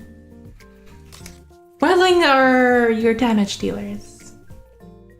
What is the difference between the Wildling and the Umbral is that they are more... they're a lot harder to kill, I guess. But they like being close to death. Kinda. So provoke, that is kind of like a basic warrior ability. It will force the target to attack the caster on the next turn. Oh, we need to talk about their signature ability. Their signature ability is the snuff score. Every time they send a unit to the graveyard, they gain a savage spore. They gain a savage spore. So in order to cast provoke, they actually need a savage spore. Right now, this class seems kind of underpowered for me. I will balance it off stream maybe somehow. But let's go through their abilities. Momentum. Deals additional damage based on the caster's spore count, not limited to savage spore. So they like having spores on them, right? So the more spores they have, the more damage they deal when they use momentum. Understandable. Another A ability is Bloodbath. They deal damage to self equal to 20% of their max HP and gain 1 savage spore. Is 20% overkill? Is that too much? I feel like it's too much. 10%. They deal damage to self equal to 10%. Sounds like self-harm.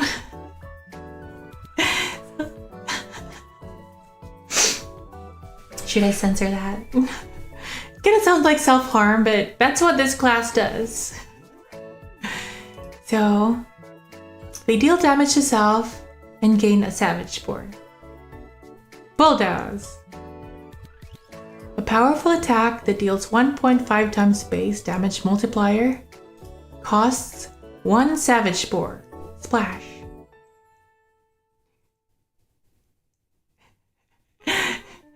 I don't know. Am I nerfing them by making them live longer? Have you read the rest of the abilities? Okay, let's make it 20. The next move, a Bulldoze. I wonder if I wanted to cost a savage spore. It's already costing a lot of AP.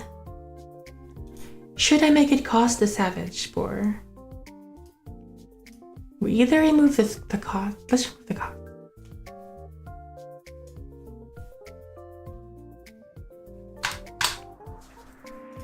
Let's remove the cost. There. Costs a lot. They don't have a lot of AP. Yeah, it's damage to self.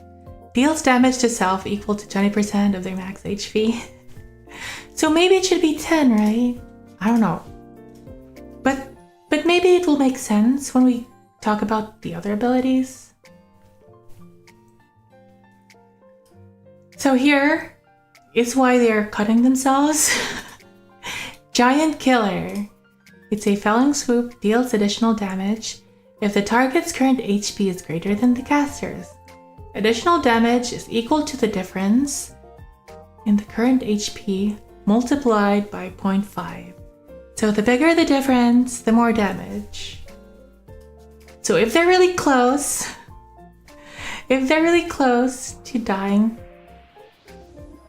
I wonder if Giant Killer is the right term. I don't know if Giant Killer is the right term, but whatever. Whatever, we'll keep it Giant Killer. The more the target's HP is, the bigger the difference, the more damage. There. For their R ability, it's Avenge Twofold. No, I don't... Let's make it an attack. After taking damage from an attack, caster performs a counterattack, dealing additional damage equal to the damage they received. Yeah, might be too OP. Basic attack.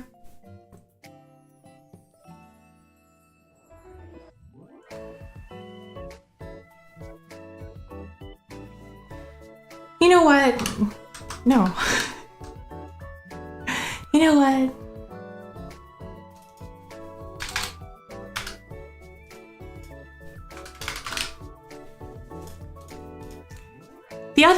The other classes are so overpowered, it won't hurt to buff this guy a bit. So let's do that. After taking damage from an attack, perform a counterattack that deals their damage plus the other damage. Crazy. Very big damage. So there we go. Now this is kind of why they want to be close to death. This last stand is kind of crazy. So when caster receives failed damage, so they receive enough damage to kill them, right? Prevent caster from going to the graveyard and quicken them. Wait, let's have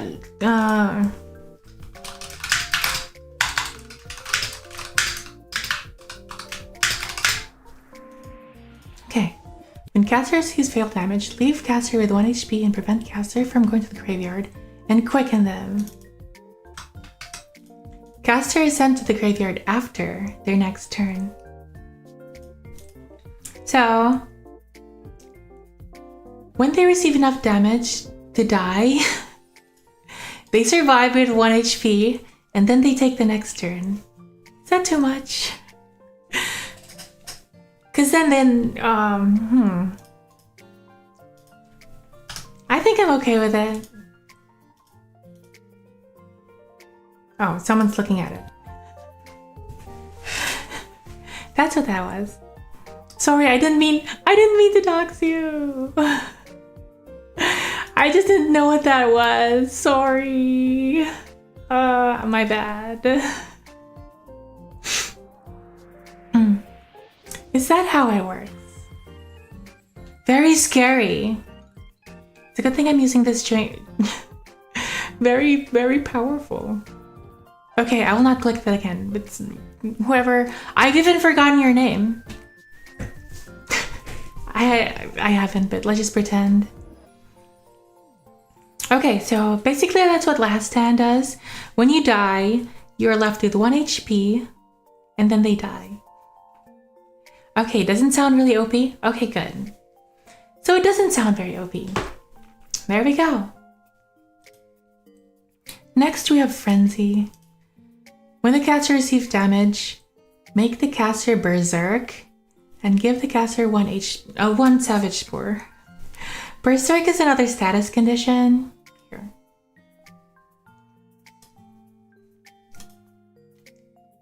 It's just like the Final Fantasy Berserk. They're unable to use any A abilities, only basic attacks, but it increases their attack by 75%. So, should you decide to use Frenzy, or I guess we can call it Berserk. We can just call it Berserk. What would be a nice word? What would be a nicer term, though? What would be a nicer term? Like, what do you call it when someone pokes you and then you go crazy?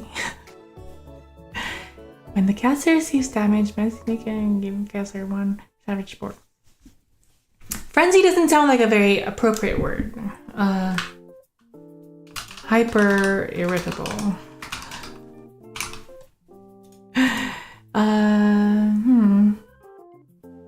Go crazy.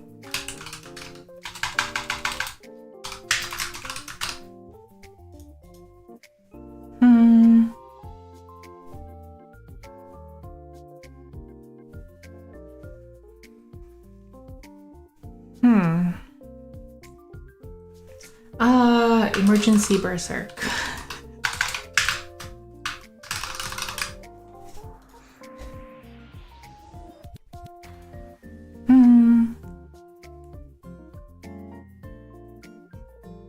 Auto berserk. What is a synonym for berserk? Let's look for a synonym for berserk.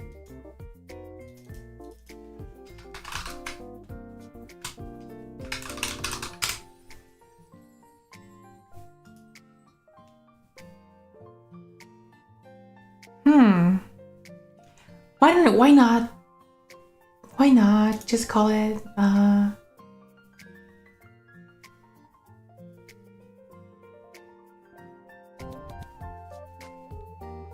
have so many windows open. Boiling point. There we go. Boiling point.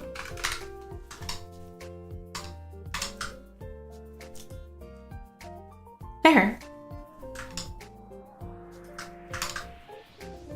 So, trigger point. Trigger point. Boiling point. Triggered. Triggered. Boiling point for now. Well, trigger point. Boiling point for now. I think I'm okay with that. Boiling or trigger?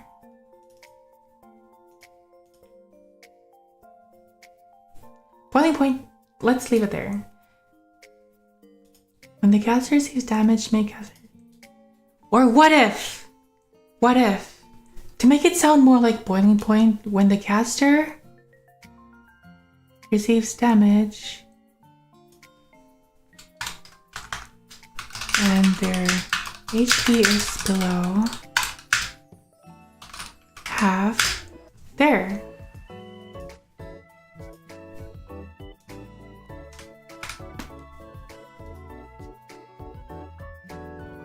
When the caster receives damage and their HP is below half. Yeah, it does sound like a gun ability, so boiling point's fair. When the caster receives damage and their HP is below half, make the caster berserk. And give caster 1 savage spore. Now, the reason I actually made that ability is because I made this ability here. This Calm Fury. I chose Calm Fury because it sounds like Kung Fury. It sounds like Kung Fury, Calm Fury.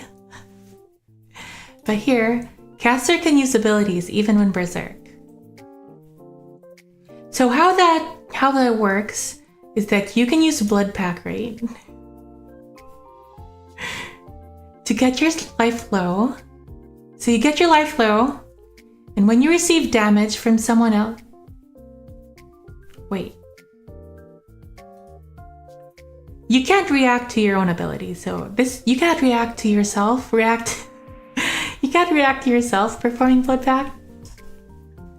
But you get your life low. They hit you. You die. You go berserk. Hello, JPZ. Hello. Thanks for stopping, or I don't know how much longer I'll be streaming. I think I'm going to be ending the stream soon, but thanks for coming by.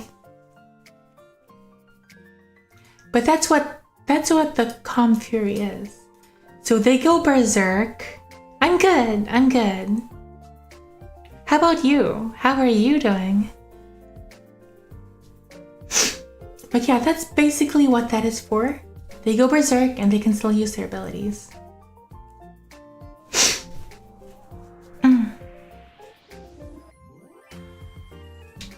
And that is hot-blooded over there. As long as caster has 1 savage spore, it cannot become spent by abilities. Yeah. Very, I guess, very easy to understand. Understandable. But yeah, that is that. Now we go to Angshin. Angshin is your white mage. So their abilities are more like the healing type of ability. I'm good, staying in the countryside for a bit. Oh, good for you. Maybe you look for mushrooms? If you find any, let me know. Tag me.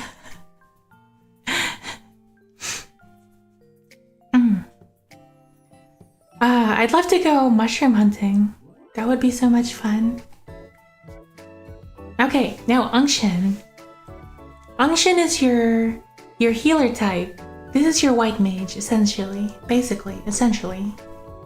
So their abilities revolve around healing.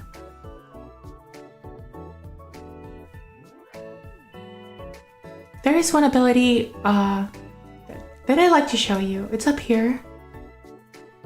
So if you go to the link and you see the chart, you'll see this here. And these are abilities that multiple classes can use, that they're not exclusive. This one is like, this used to be only for the Unction, but I moved it here so that the Noble can use it too. Because the Noble is kind of hacky. The Noble is kind of like a hacky class. But this ability is called Tabula Rasa. Tabula Rasa? However you pronounce it. But it basically removes all the spore tokens.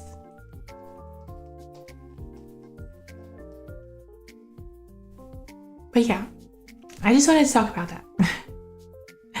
For the Unction, their ability, this oleotherapy. I could have just named this heal.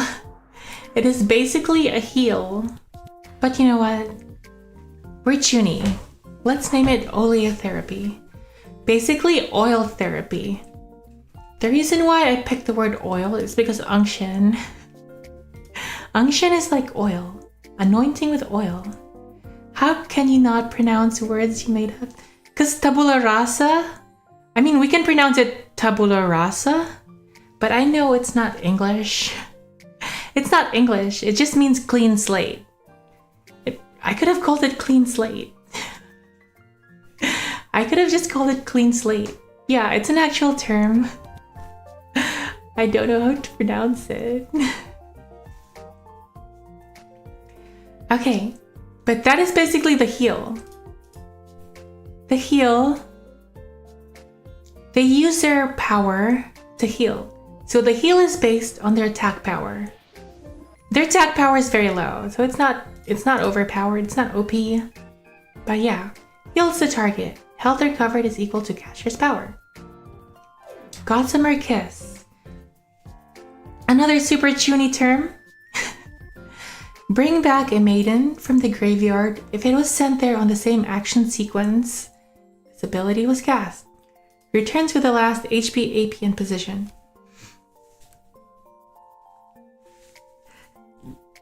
Excuse me. We should include abilities too. Ability cards.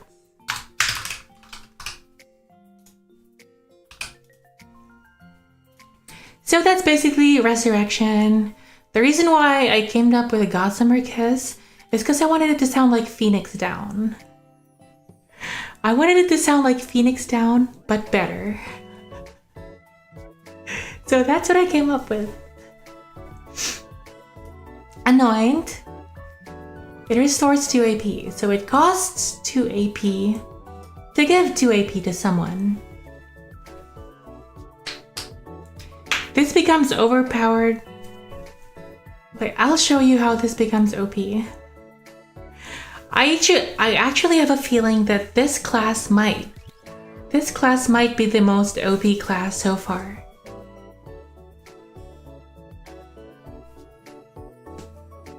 Anoint, that's what Anoint does. Final Shimmer. Final Shimmer. So this is a very powerful move. Consumes all Mycelia spores to deal additional damage and damage per spore. I don't know yet how much damage. For now, let's say 10.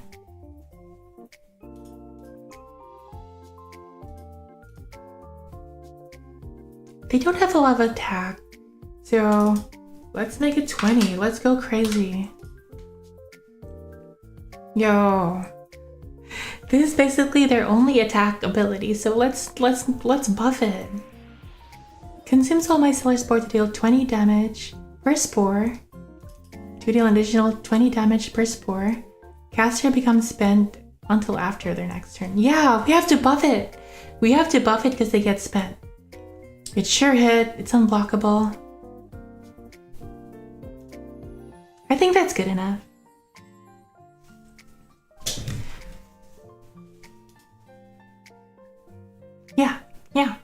sounds good. What language does it come from anyway? Is it from one of the Latin languages? But yeah. Substrate shield negates an ability or ability targeting a card in the substrate zone. So you can target cards on the substrate zone. Maybe I haven't really thought that through yet. I really haven't thought that part through, so let's put a big asterisk beside it for now. Asterisk, because I'm not sure about that. It's Latin. Okay, very good. Yeah, I was gonna talk about that. As you can see, there's range. You can see innate range, innate, self-ranged. Basically, range attacks can attack anywhere, but melee.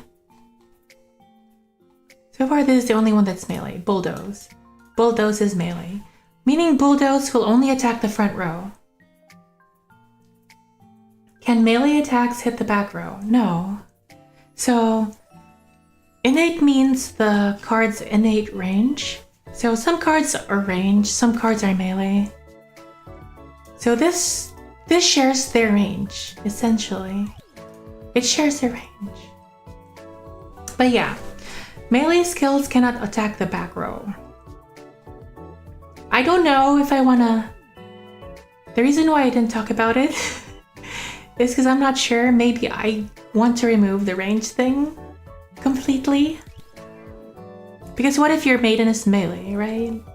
And it cannot attack the other person? They win. It might just make a very long stall game too. So it might be boring. I might just remove it. But we'll see. We'll see. Hitting the healer. Hitting the healer is just like the concept that it is frowned upon to attack medics. I don't know what it's called, but right, it's frowned upon, like attacking medics is frowned upon. So when they get attacked, the ally with the highest power will perform an attack on the attacker. Prioritizing melee just means like if the melee is within range, it'll prioritize the melee unit. Never mind, let's remove that. When you get attacked, the ally will attack the attacker. Unsuccessful if there are no allies available. So since it's an R ability, they can't react. They can't react to the attacker being attacked. I guess I have to specify it. Let's just make it unblock. Let's make it,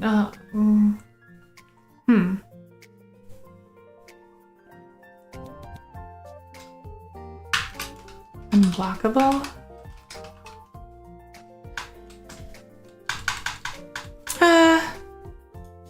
Let's just leave it like that for now. Unsuccessful if no allies are available. Guardian Angel is the opposite. When an attack is declared to an ally, declare it to the caster instead. Can only be used once per combat phase, ineffective against your hit. So if one of your allies is going to be attacked, you can just play this card. And this guy gets hit instead. Which is okay because they've got lots of HP. Which I will show you later. They have a lot of HP. Well, it's getting late. You know what? You know what? We're gonna probably have to save it for another stream because I have stuff to do. So we're gonna have to kind of rush this board. But that is what that is. Blood of the Martyr is their signature ability. This is how they gain Mycelia spores. So for each X HP caster loses, caster gains 1 Mycelia spore. I still don't know how much. I still don't know how much that should be.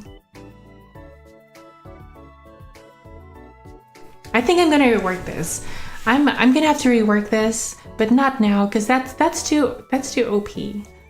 Okay. Respite. Regenerates HP when skipping a turn. HP regenerate is equal to 25% of caster's max HP. So if they skip a turn, they get healed. Which is kind of OP, because something still happens even when you skip a turn. And that also applies when you're spent, because when you're spent, you're skipping turns essentially. So yeah, kind of OP. Immersion. Consumes 2 micellar spores to give an A ability Splash or Pierce. So if this is like super kind of OP, super kind of OP. Is it super? Is it kind of? I don't know. So you can consume more spores to make it area of effect. So now you can heal 2 people. Now you can bring 2 people back from the dead. Now you can anoint 2 people. You cannot use this because it consumes all your micellar spores. But that makes it OP. There you go. Gospel truth. I don't know if I want to move this somewhere. I will put an asterisk there for now. But basically all non-attack skills, so skills that don't do damage, have sure hit unblockable. So you can't dodge their non-attack skills. That's what it is.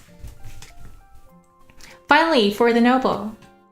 So that you can see their role. Their role is very clear. Their role is that they heal. They heal and they support. Now for the noble, their role is kind of crazy, kind of hacky, gimmicky, kind of mixed up.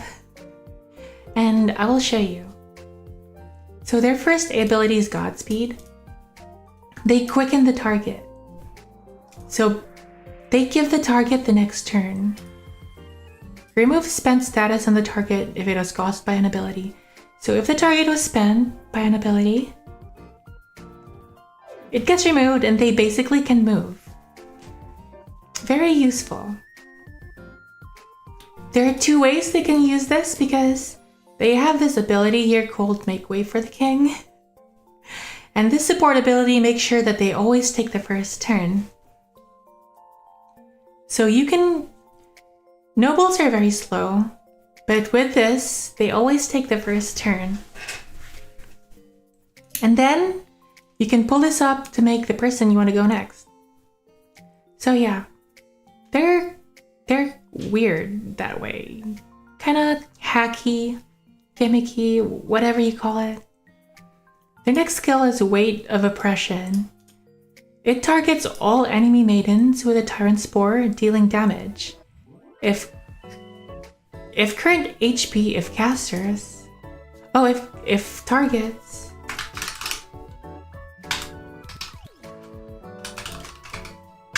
Current HP is less than casters, deal additional damage equal to the difference.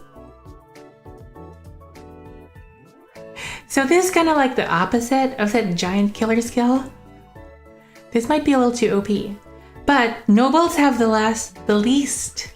Nobles have the least AP, so it is very expensive for them to do this. Next is Vox Day. It is very crazy, overpowered ability, but the target is forced to perform an action of the caster's choosing on the target's next turn. Target must have a Tyrant Spore. Removes Tyrant Spore from the target. So that is why they're very like hacky. They can control the enemy's cards. So you can pick a target, and that target will have to do what you want it to do on their turn. Very crazy. Next is Eminent Domain. So here comes the gimmick part 2.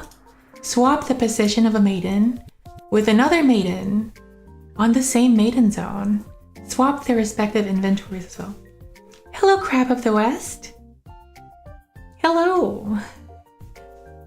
Hi. How are you doing?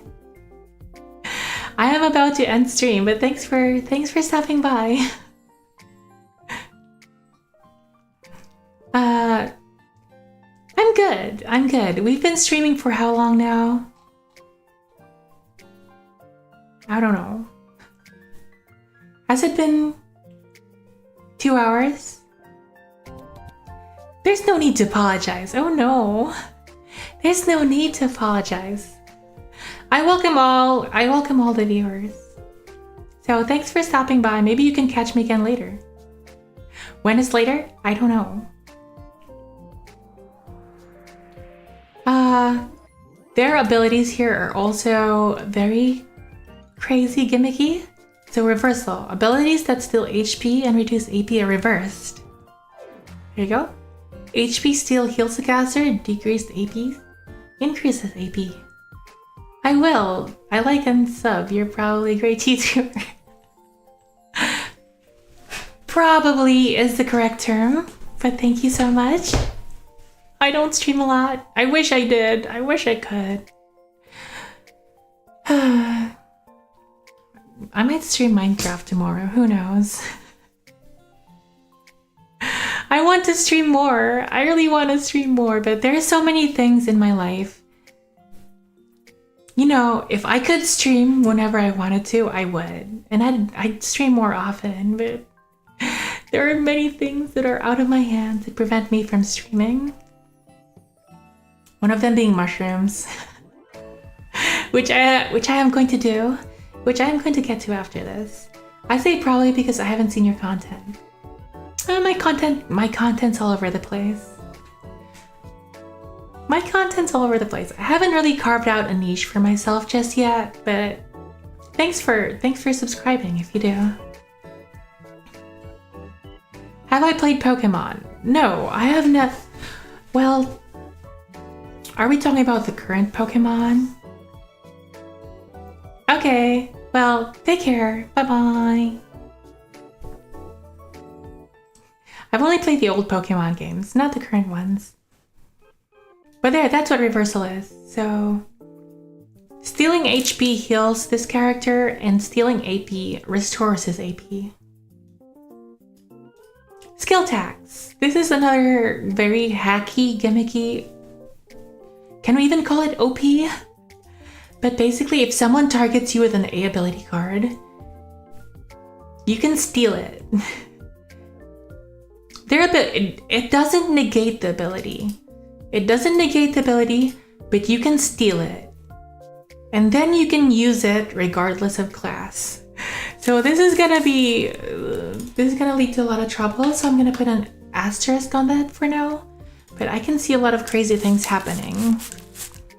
So yeah, they can steal a card and use it regardless of class. Card returns to the target after the caster's next turn. So they have 1 turn to use the card. If they don't use it, it goes back. No, it goes back. So they lose a card. So they steal the card, and after their next turn, they lose it. See, a card returns to target after. We need to emphasize the after. So when remember, this is a reaction. This is a reaction ability. So someone uses an action ability, an active ability, they react to that by taking that card.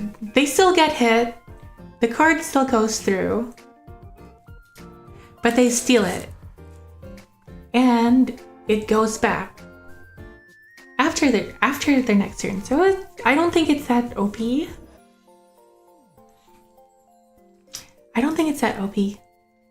Unless you build an army of nobles and that's all they do. But yeah, as you can see, this class can get very gimmicky. S abilities. So I showed you the make way for the king. They will always take the first turn. Always. If there is another noble that has this ability, then they will go by speed, but they take the priority. Next is Regal Presence. At the start of the combat phase, apply a Tyrant Spore on all the opponent's active non-noble maidens. Should it affect nobles too? I wonder if it'll just hit all the maidens. Or should the nobles be exempt? Let's make the nobles be exempt. So there is like a weakness. They're weak to themselves. So let's go with that. Apply a Tyrant Spore on all the opponent's active non-noble maidens. So that's why there's only one. That's why there's only one spore. And there can only be one at a time. But every combat phase. So that means every turn the spores refresh. So they will always have, or unless something happens.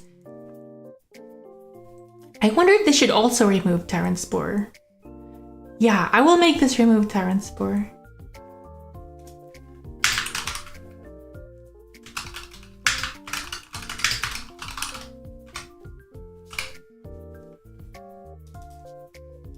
There.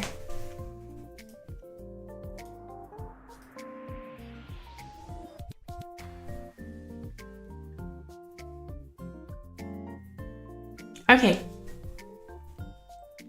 But that is it.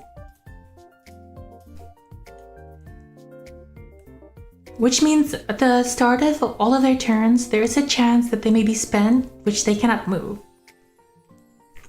And the final is Edict of Restraint. Grants sure hit and unblockable when targeting or attacking a unit with Tyrant Spore. So if someone has a Tyrant Spore, this guy cannot miss. He'll always hit. Fortunately, he doesn't hit very hard. Which is I'm just gonna skim through the next part real quick. I'm gonna need your help in the next part, but I am gonna have to end stream soon, so we'll just skim through it real quick. But these are the typical stats.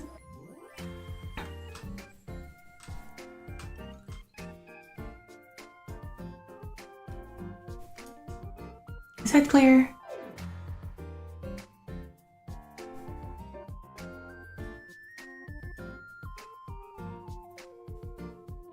There, I think that's clear. So,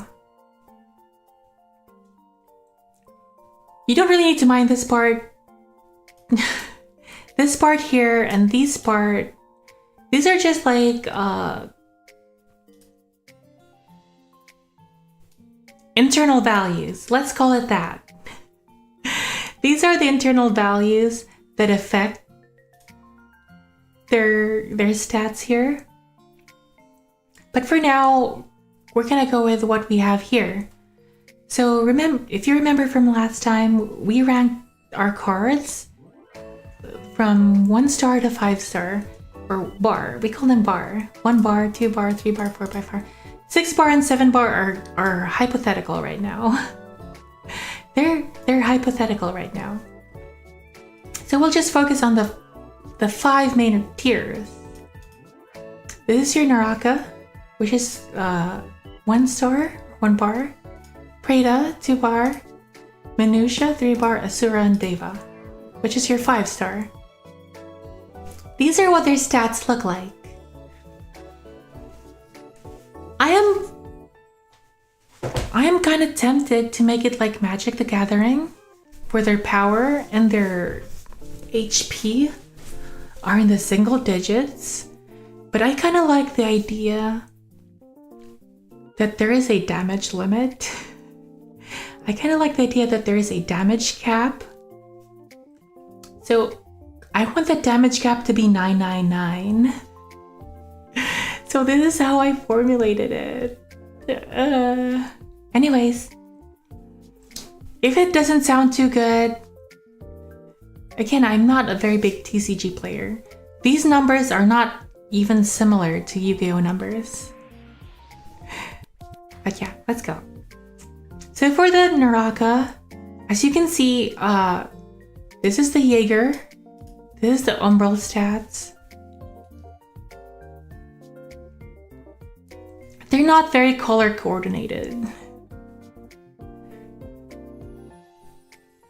I wonder if I should though. Ooh, my tummy's rumbling. I don't know if you heard that.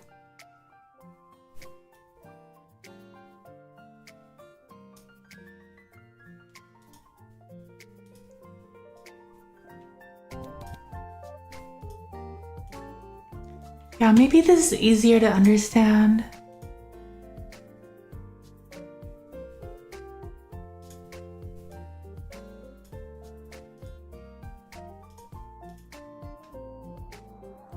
Okay, so you can see that the Jaeger has a decent attack, but the highest attackers would be the Umbral and the Wildling. Let's get the Unction has low attack. Noble even has low. Oh, what do you have to do? Oh, I'm gonna need help in the balancing, but I don't think we can do it in this stream because I have to be ending the stream soon. But just let me know from a quick glance. Does this seem fair? Does this seem balanced? Okay, look. So the Jaeger has a decent sized HP. Umbral, they have decent sized attack, but low HP. Wildling has high attack. Decent HP. Unction has low attack. Big HP. Noble also has low attack, low power, but they have the highest HP. And these numbers grow. Nobles have the least AP, so do Wildlings. They're kind of tied right now, but as they increase... Ooh, that was very loud. My tummy was very loud.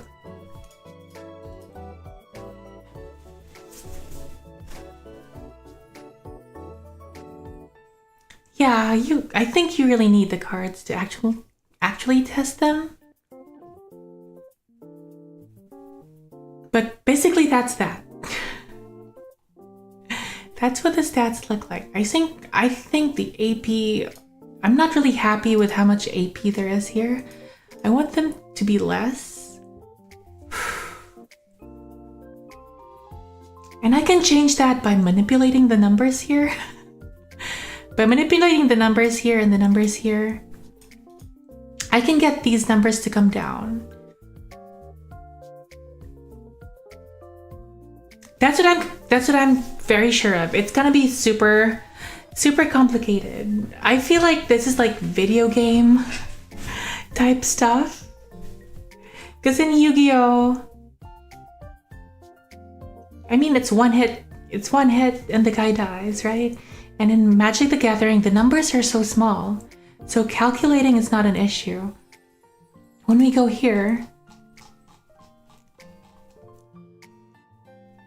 I don't know if you can see it.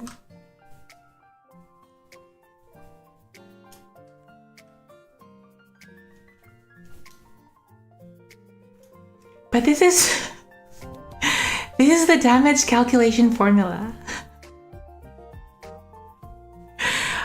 Who has the time to perform math in the middle of a battle, right?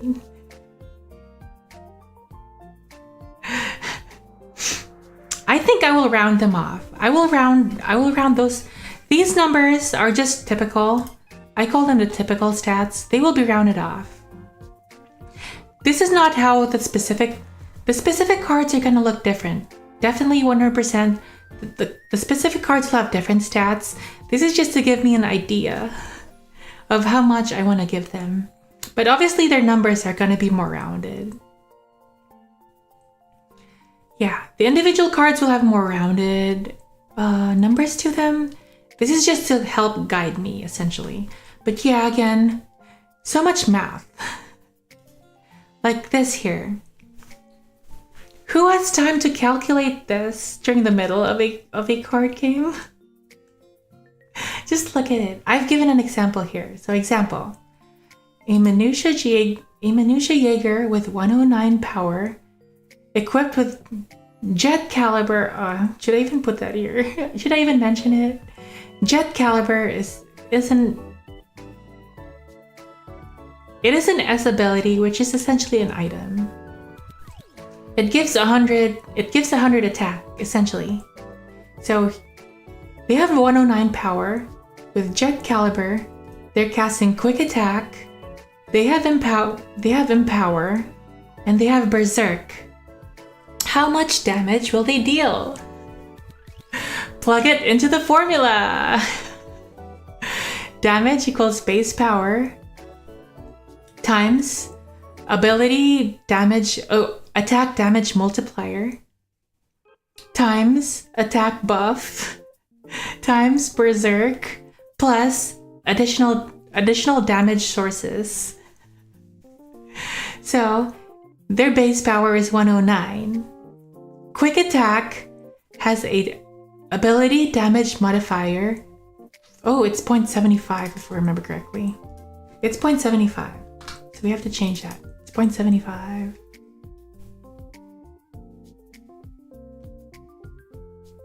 Yeah, I have it right. Okay. Oh, no. Times 1.75. Here. No. It's times 0.75. Do I have my numbers right? Times 0.75. Okay, there you go. Okay, so this is the base damage, 109.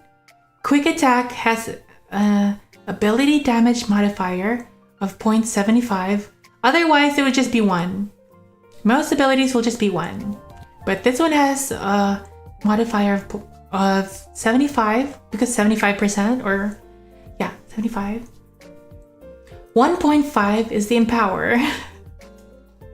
So there are buffs. Where did I put them? Yeah, here are the buffs. The empower buff increases by 1.5. Enfeeble by 0.5, it decreases. And berserk by 1.75. So you plug that all in, and this is what you get. 109, quick attack, empower buff, berserk buff, and additional damage. And that's the damage you get. You can make a rule where someone needs to bring a calculator. That's what I thought. There needs to be a, what do you call this? An arbiter, a judge. There has to be like an arbiter. But that means it becomes a 3-person game. You feel like it has potential? I feel like it does too. But right now, this is a mental exercise. A mental exercise in math. Okay? That was my neck. Okay. Before we end, let us go to this other example. This just goes to show how OP this is a wildling. Let's get a wildling. So how OP wildlings can get.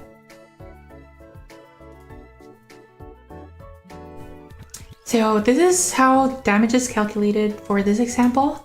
A Minutia wildling with 142 power, 300 current HP,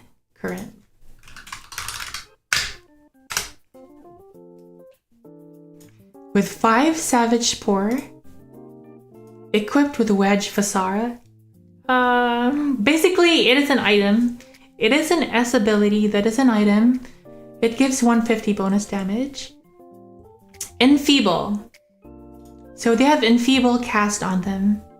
Enfeeble, they are Berserk, and they're using Giant Killer. Because remember, the wildlings have a passive ability where they can perform abilities even when Berserk, so that's that. They're performing Giant Killer on a target with an HP of 1500. This is how the calculation goes. So you have 142, their base power, times 1 because the ability doesn't have a damage multiplier. So we just give it 1. Times buff, attack buff. There are only 2 attack buffs, enfeeble and enfeeble and empower. He has enfeeble, cutting it by half. So there, that's plugged in. Berserk. He has berserk, so that's there, increasing it by 75%. And then, that is the berserk over there. Plus additional damage sources. So the additional damage sources, let's start from here. You've got the wedge Fasara. It provides additional 150 damage, so that gets plugged in there. 5 savage spore. If you remember, they get 10 power for each savage spore. So 5 times 10, that's plugged in there. And giant killer. If you remember, giant killer deals the difference in HP multiplied by 0.5 as additional damage. So that's there. 1500 minus 300 times 0.5. And that's the total. That's the total damage. Holy numbers. I know, right? Who has the time to perform this? Now, I'm thinking most of the time you won't have these crazy buffs. Most of the time they'll just be attacking, which won't involve any of this. It'll just be this. Most of the time it'll just be this. That's all you're gonna need. But there. But if the numbers go too crazy, there is a damage cap. The damage cap is 999. But he has the wedge Fasar. That is another rabbit hole. So before we end, let me just show you how chuny my powers are. So these S-abilities, these 5 S-abilities are basically items. And these are like the legendary items in the game.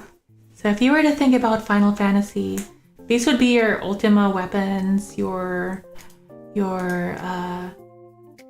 do you call that? Celestial weapons or whatever. So you've got Jet Caliber, Under Violet, Wedge Vasara. Who knows what these even means? 𝓡𝓾𝓵𝓮𝓼? What does that mean? No one knows. No, and the 𝑀𝑒𝓂𝒷𝓈. Basically, they give you attack or HP. They all do limit break. Limit break basically makes you can break the damage limit. And they have bonus abilities depending on class. So, yeah. You can see all of this in the document that is pinned. But that is all for now. That is all for now. I am gonna have to do something. So I will be ending the stream. Oh, I know I can't raid, but let us see if we can. Is anyone else from FlaVR streaming? Because if not, then we'll just end here.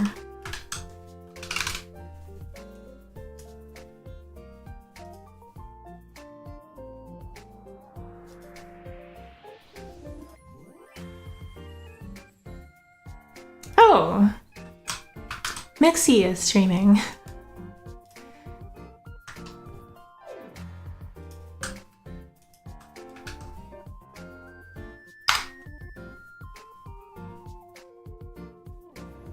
There. So you guys can check her out if you aren't checking her out already. But that is it for tonight.